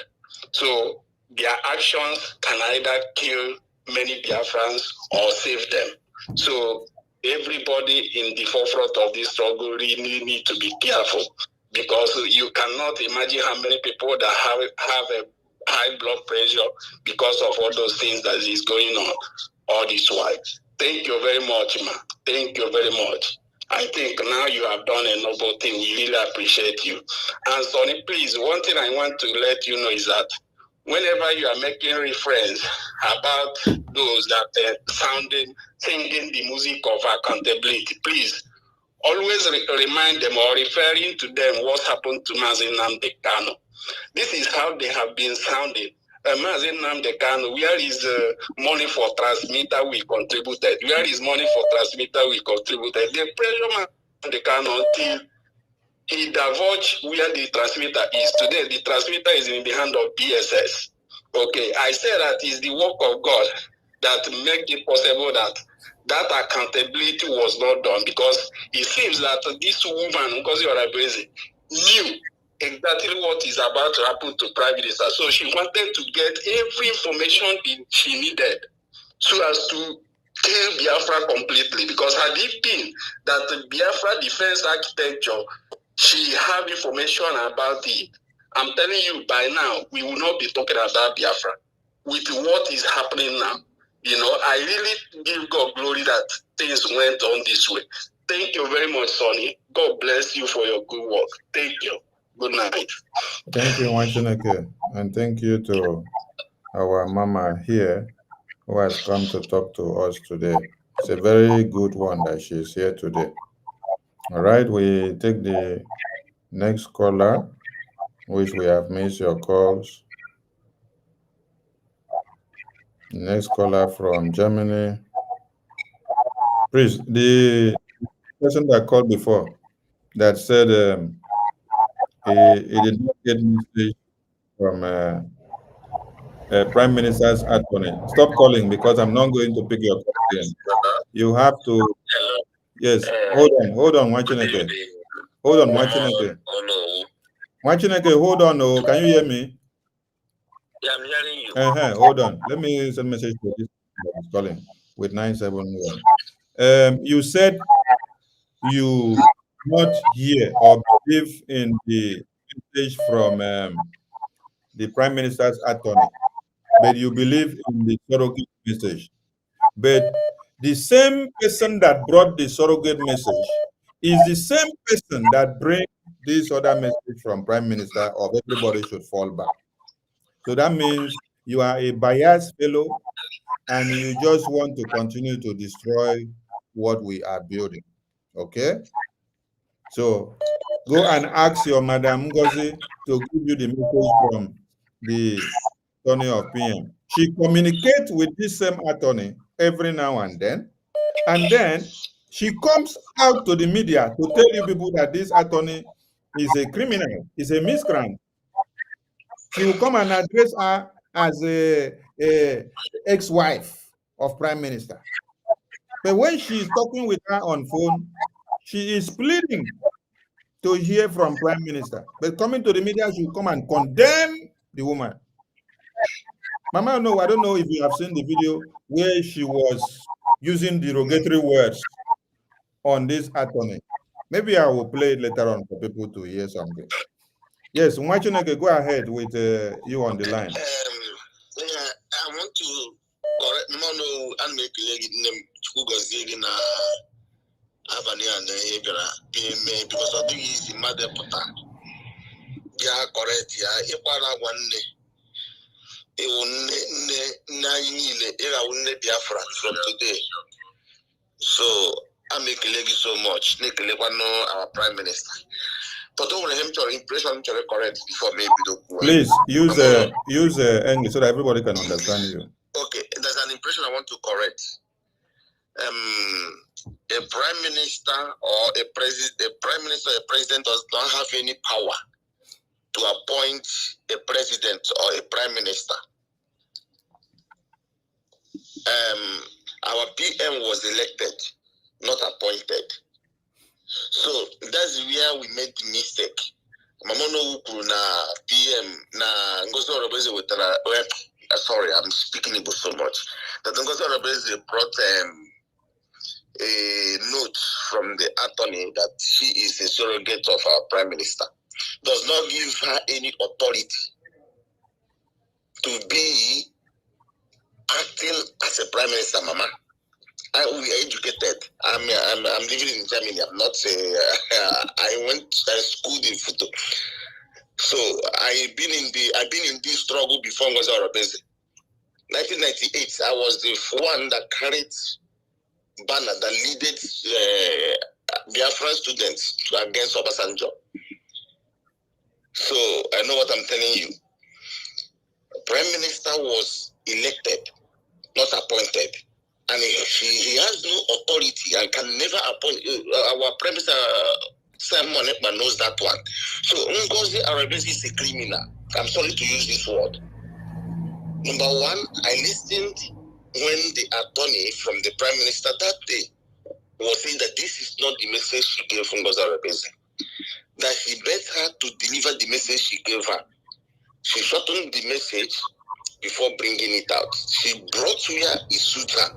Even the voice of the attorney. The attorney said the voice is not complete. That she says she recorded her that she should complete the voice. So what I'm trying to say is that there is no way COS will be a prime minister or a president. Okay. That is chief of staff. Okay. Okay.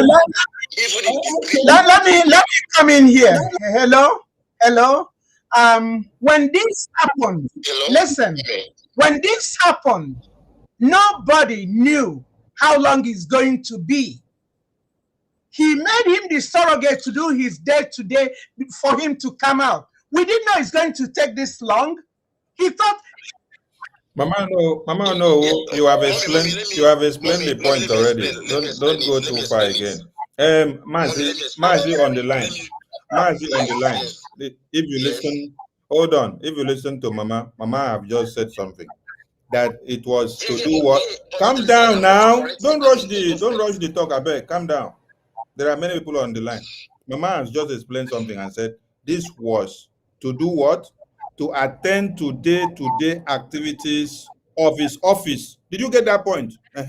So, as a secretary, as a personal assistant, as a chief of staff to the person, not to come and overturn the government. So, Mama have just explained many things in just a sentence now. So, don't stress it again. That one is clear. So, make your point and then you give the mic to another person, please. Let me round up.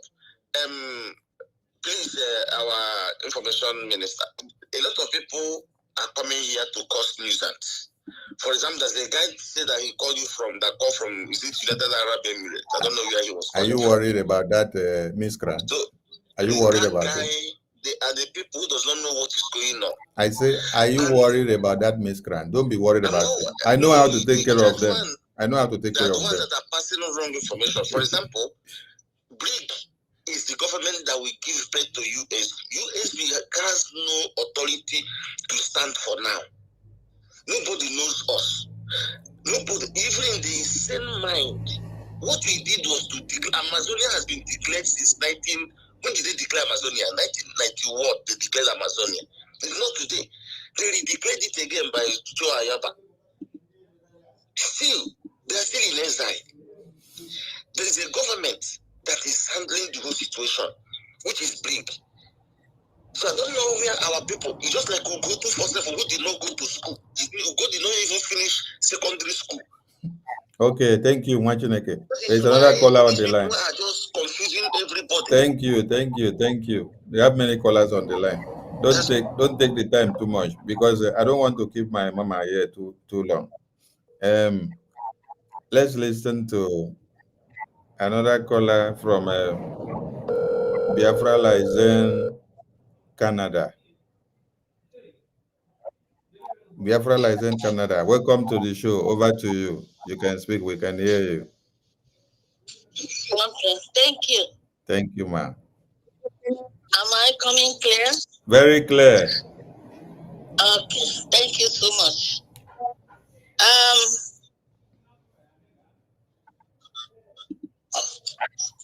Go ahead. Okay. Yeah, thank you, Honorable Sani, the Information Minister of Biafra Government Republic in exile. I appreciate Mama Onuwu, as Sani called her, Adolowu, as we call her. Thank you, Mama. I also appreciate the presence of our APM. I know he's somewhere listening. And every other cabinet members watching in this platform today. I want to say it today that to God be the glory and honor and praise. I know that our mother, Adolowu, has resurrected thousands of Biafra who are dying. Her speech today is a resolutional speech. A speech that is laced with truth and garnished with honesty. We must appreciate this. I know very well that many times, like she said it, she said there are things you are doing, you think you are using your wisdom, but the knowledge is not there. And that's why she quoted also, I will quote her, when you are asking God for wisdom, also ask for knowledge. Knowledge represents the interpretation of your wisdom. You might have wisdom. If you don't have the knowledge, that wisdom will not work for you. After 3 months, okay, just 2 months of struggle with her spirit, she came to the full delta that she has gone to the wrong track. And she retreated. And not did she retreat and go home dejected, crying, and saying, why did I do this? As a lioness she is, she bundled herself up again and said, I have to make this public, and encourage others like me who have also gone in a wrong track to come out. I know that if what we planned happened the way it went, and our Prime Minister, Simon Ekpa, was there, by this March, maybe 1 or 2 people may have gone home. We were all planning by this later December 2025. Many of us will go home, at least to spend time in our villages and see how things are going. But after what happened, we were all dejected. We were all, everybody, some people went on like very sick. Some people have not recovered. Many of them had hypertension because of what Ngozi did. I thank God today that our mother has come out openly, irrespective of whatever anybody can talk about her. She has no shame because she is doing the right thing. She cannot be blamed because she has done the right thing.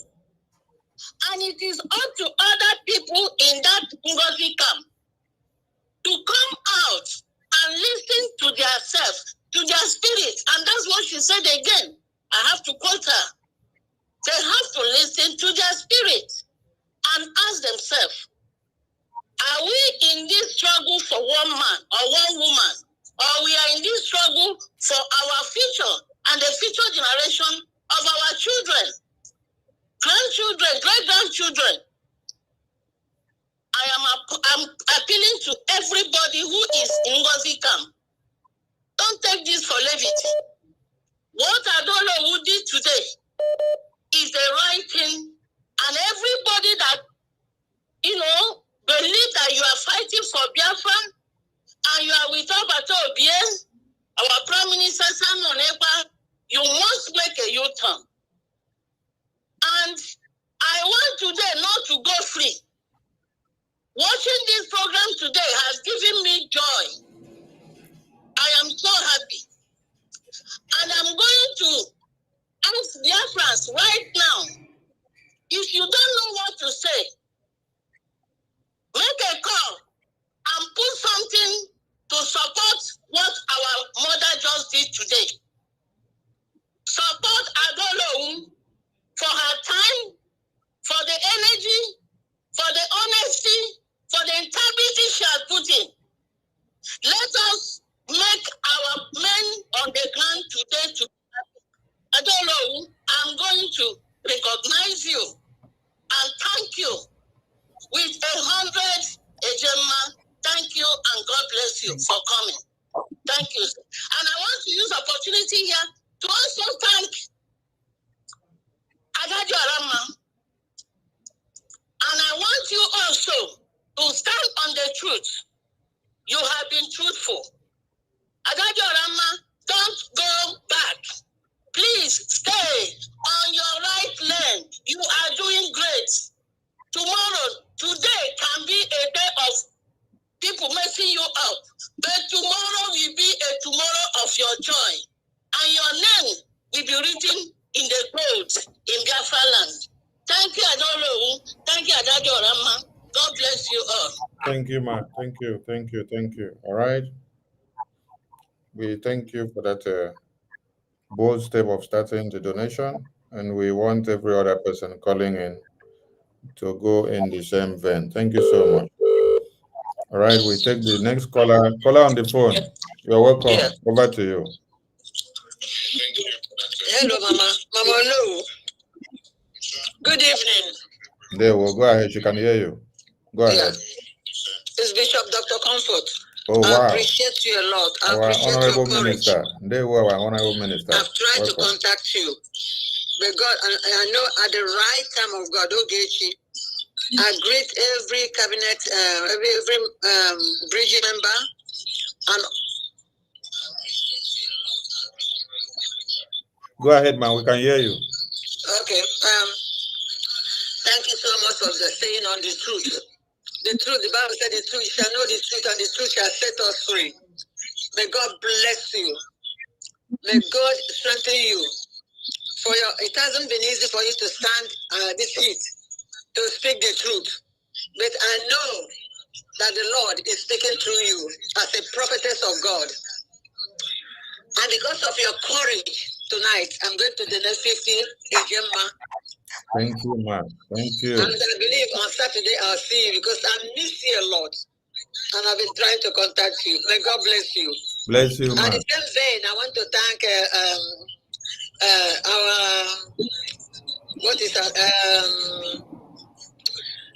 the other one that had courage as well to speak what our Prime Minister sent to her to speak to every Biafran. I don't know. Biafran, this is the time for us to know the truth. Yeah. This is the time for us to know the truth. We should be on the right side of the truth. And thank you. Thank you so much. Thank you, ma. Thank you. Thank you. Thank you. Thank you, ma. Which caller have we missed? Please, if we miss your call, you can call back. Adadio Rama, do not allow anybody to push you around. Just like Sonny is not a pushover. You cannot push Sonny around. That is why he asks questions anywhere for clarifications. So I'm saying so because you deliver the message the way it came from PM. So many people will be pushing you to say, bring the message, let them see. Tell them to go and hawk the transformer. Okay? I know you're listening to me. Anybody that is telling you to bring the message from PM for them to see with their eyes and hear, tell them to go and hawk transformer. Tell them I said so.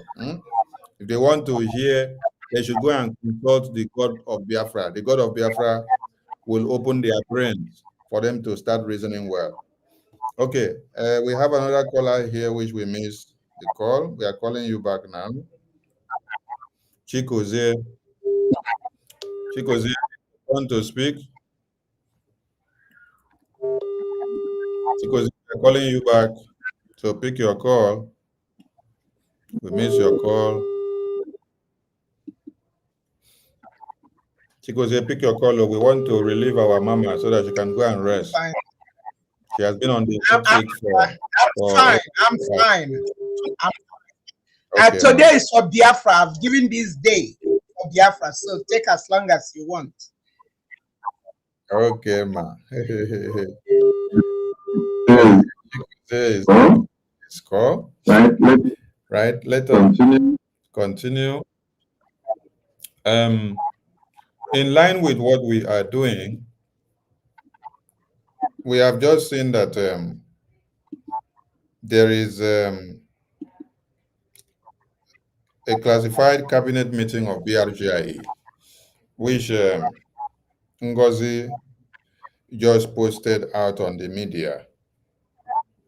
And this meeting is not supposed to have been in the media. This is a classified meeting of BRGIE with the Prime Minister.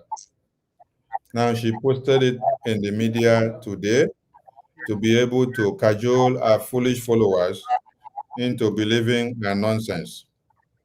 But I want Biafrans to listen to this very video so that I will just clear the air once and for all.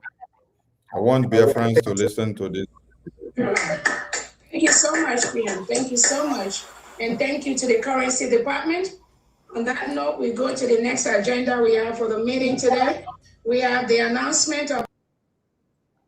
If you hear Currency Department, that means this is the day Biafran government, under the leadership of Prime Minister, presented the currency to the cabinet for them to have a preview of the currency. So if this madam can bring this cabinet meeting to the public today, I want Biafran people to now understand how the currency unveiling was leaked out of the Biafran government meeting. That very day after that meeting, not up to 1 hour, Eze Munobi posted out that currency that we had in this private government meeting. This very meeting that Ngozi has brought out and leaked it out to the media now. Eze Munobi posted out those currencies, a private meeting. So if she can bring out this cabinet meeting today and put it in the media, all of you should now connect the dots and know how the currency that was leaked, that unveiling of that currency was unveiled and leaked out from that cabinet meeting that day, which they posted out on the media.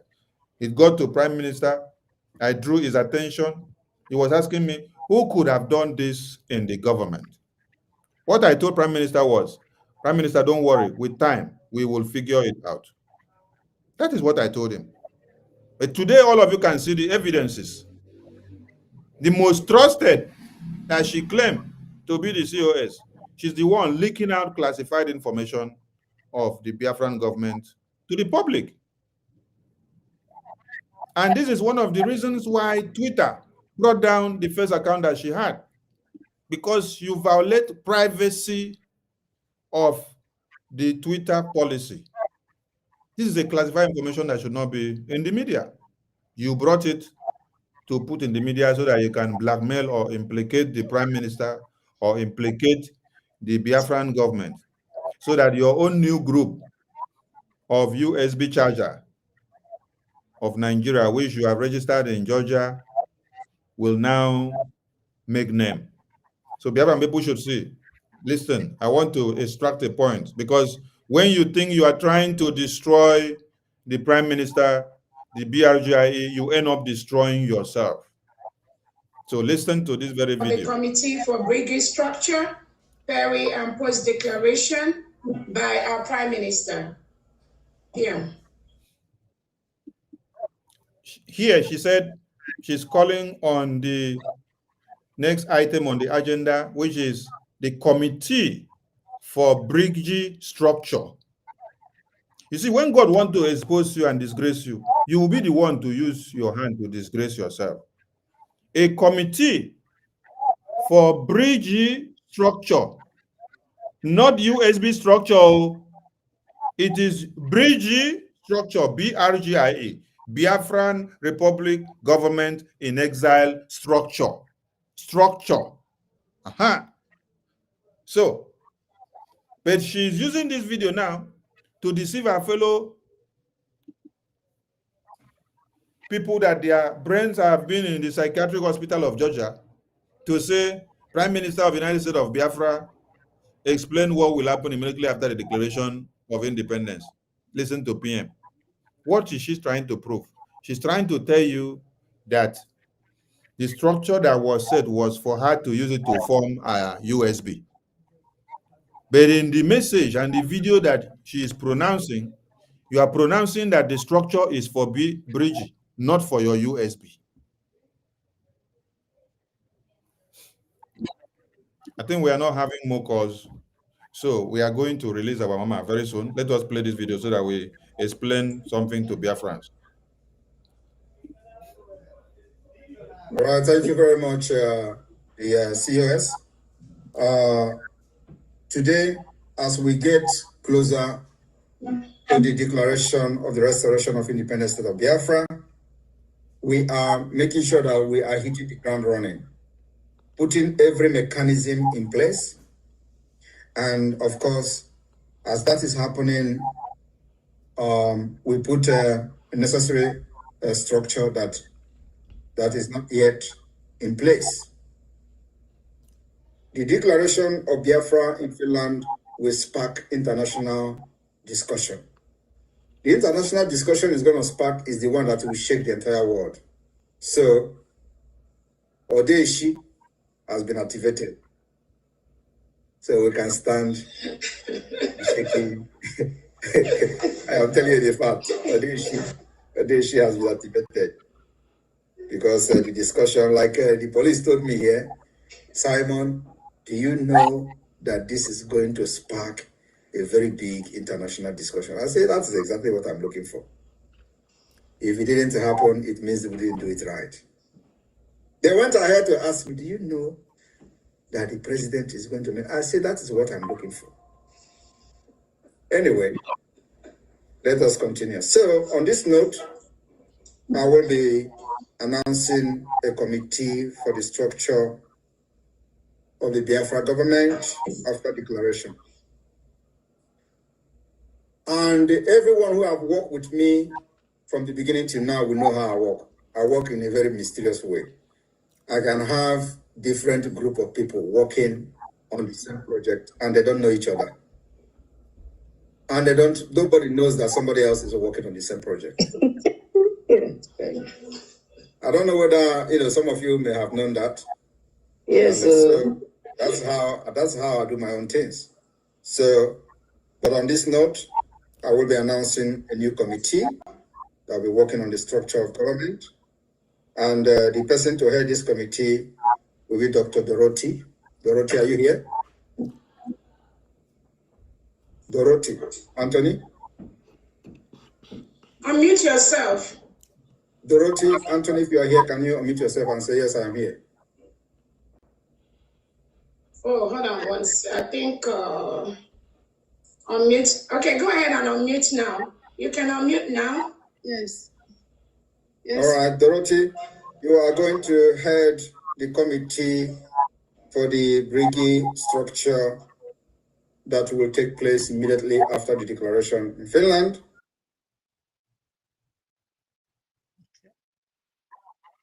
Please, did anybody hear Prime Minister very well?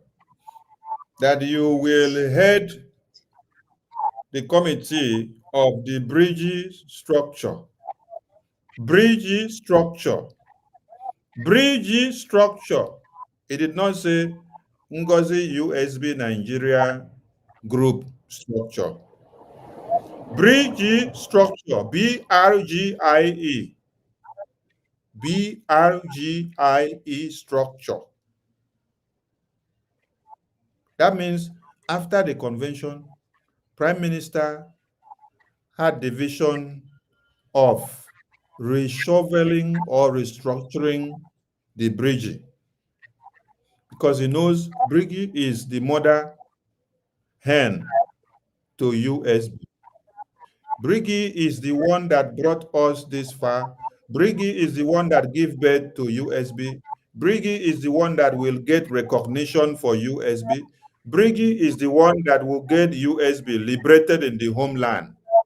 Briggy is the one that unveiled the Liberation Army and every arms of government that is working now. We registered Briggy in the Department of Justice of America as a legal entity to use it to fight for what? To fight for USB.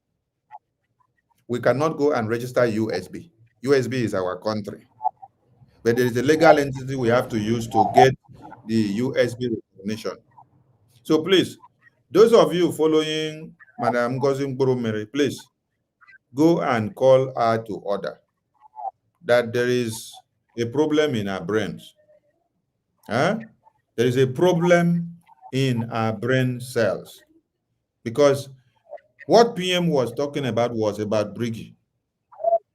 PM did not talk about Ngozi Orabu Fulani USB charger group, which she just registered in January. Yes. So Briggy continue to stand, and we have nothing to do with your nonsense group. Let's listen to PM finish so that you will all know the people. Do you have any problem heading this committee? No, Prime Minister, His Excellency. All right. In addition to Dorothy, members of this committee will be Paul Adinam. Paul Adinam, are you here?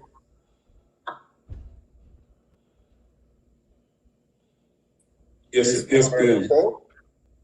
Yes, I'm right here, sir.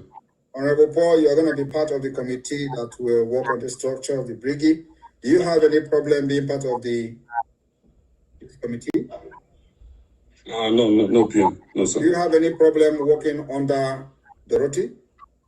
No, absolutely not. No, sir. Thank you very much. The next person in this committee will be Honorable Uche, European Rep. Honorable Uche, are you here?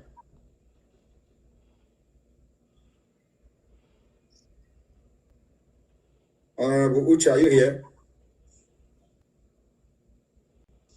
If you are here, can you unmute yourself? If you cannot unmute yourself, raise your hand so we know, so they can ask you to unmute. Honorable Uche, are you here? Honorable Uche, Mazi Uche, I can see him. Unmute yourself, Uche. He's muted. Mazi Uche, unmute yourself.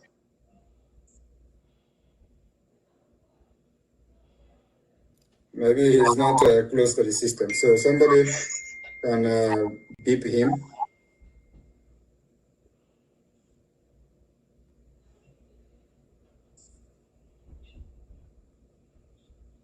Somebody get to him, please. Okay, let me try and see.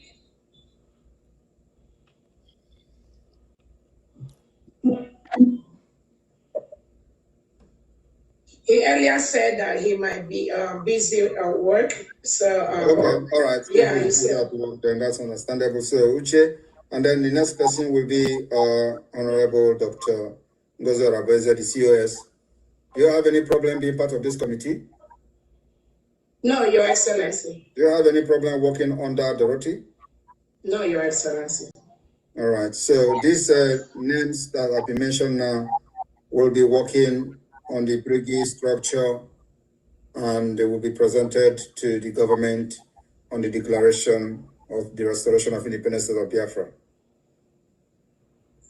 I wish you all good luck. I don't want to settle fight.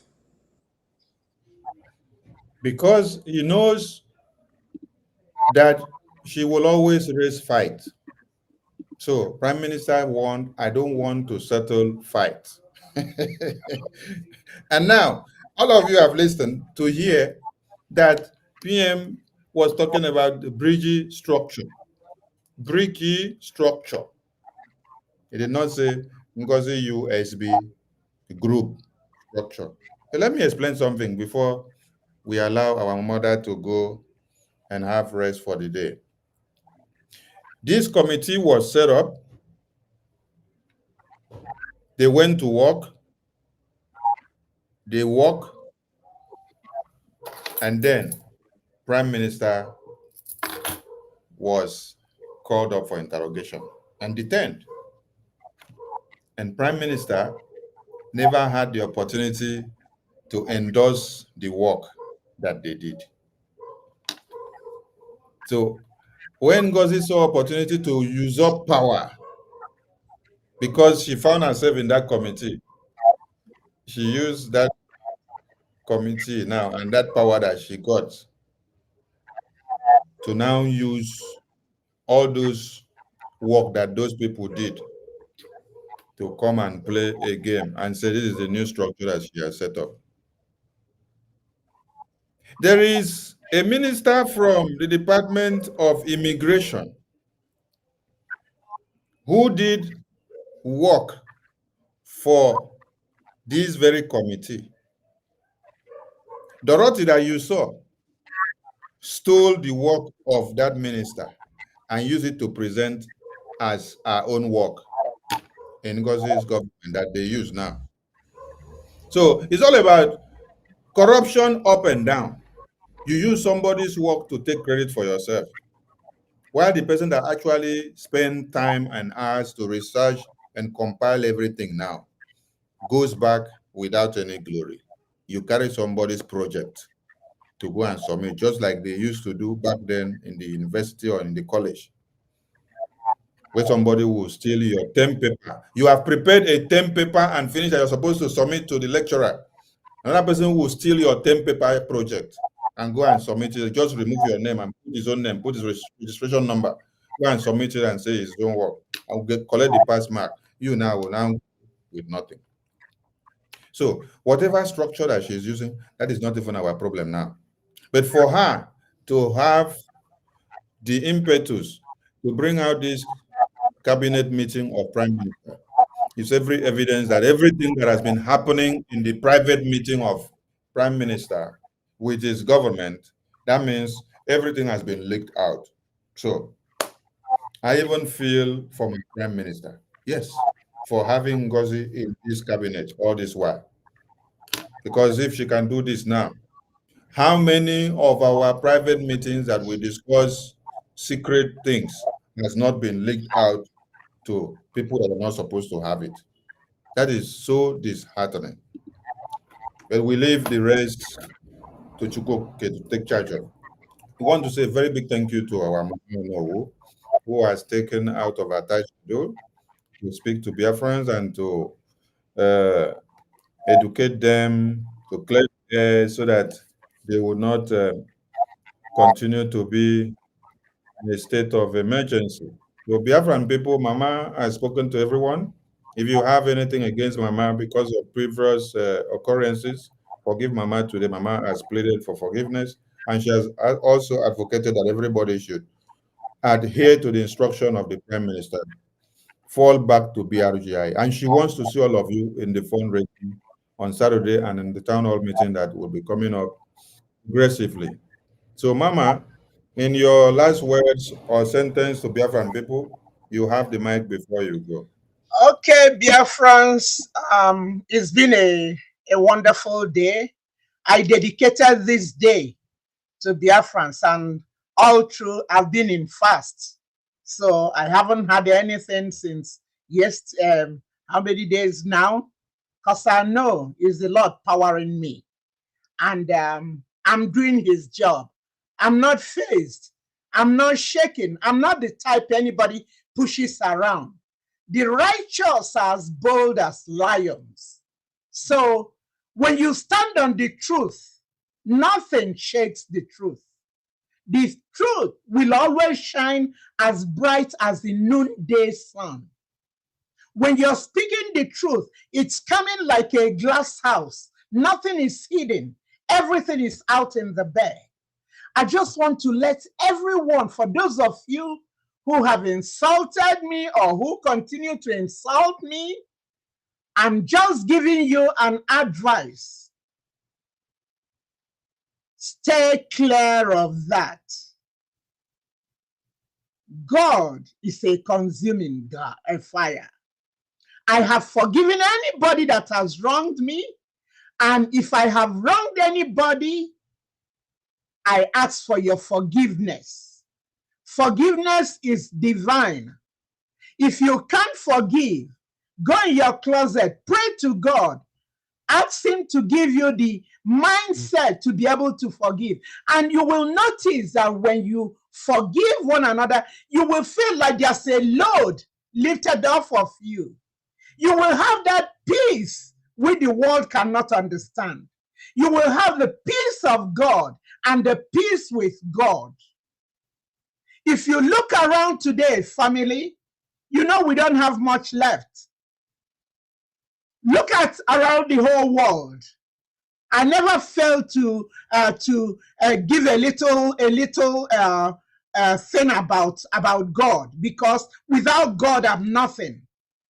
God allowed, in spite of millions that went to bed last night, he allowed us that are here to see this day. It's not because of our goodness or because of the wickedness of the others, but because of his goodness, his compassion, his mercies that are new every day. So when you go home, thank God for every minute you are alive. Ask the Holy Spirit to always lead you to stay in the narrow path. Do not follow that broad way that leads to destruction. Learn to forgive one another, because Jesus Christ taught us, forgive us as we have forgiven others. You know, if you can't forgive others, how do you expect the Heavenly Father to forgive you? We sin every day. So I'm still advocating. We forgive one another. We work together. We do what the Prime Minister has told us to do. For God says, give to Caesar what's Caesar's. So till he vacates that chair, we must listen to him. Obedience commands blessings. So if you're obedient, God will continue to bless you. So summarily, I will say, Namungozi, I'm still pleading. Do the needful. Let's us recover our land. Forget about the shame. Forget about the arrogance. When we stop breathing, we are alive in the morning, dead at night. We don't even know what will happen. Look at Solomon with all what he had. He said it is all vanity. So let's learn to do the right things. Let's follow the rules. So many people have died in this struggle. So many people have died, and they are crying out to Elohim. For how long? For how long? And we don't want to be part of those that will be judged by him. So, in other words, since I still maintain my stance, I don't care what anybody says, since Butuzo and Gentle said they haven't received any money from the COS, and in the mouth of two or more witnesses, the truth is established. I am telling us, Let's put our money where Butuzo and Gentle said that it's only Ogenkere that is funding them. So let's put our money there. And I promise you guys, I will be part of the financial team and look in and see. When Odewu said, when he put me in a CRC, he said, I don't know who will be my eye. People did not understand. He was talking in the spirit. He said, I will be his eye. It's a pity that is happening this way. It breaks my heart. So I will want you guys to see you guys on Saturday. Let's all do the needful. God bless all of you. Remain strong. Remain blessed. Our Lord is coming back. Biafra will be the last miracle. Yes, it will be the last miracle. That's why they are fighting it from every angle. And we must stand strong and not allow us to be faced. God has not given us a spirit of fear, but of power, love, and sound mind. God bless all of you. Thank you. Thank you, ma'am. Thank you, ma'am. And thank you to all Biafra.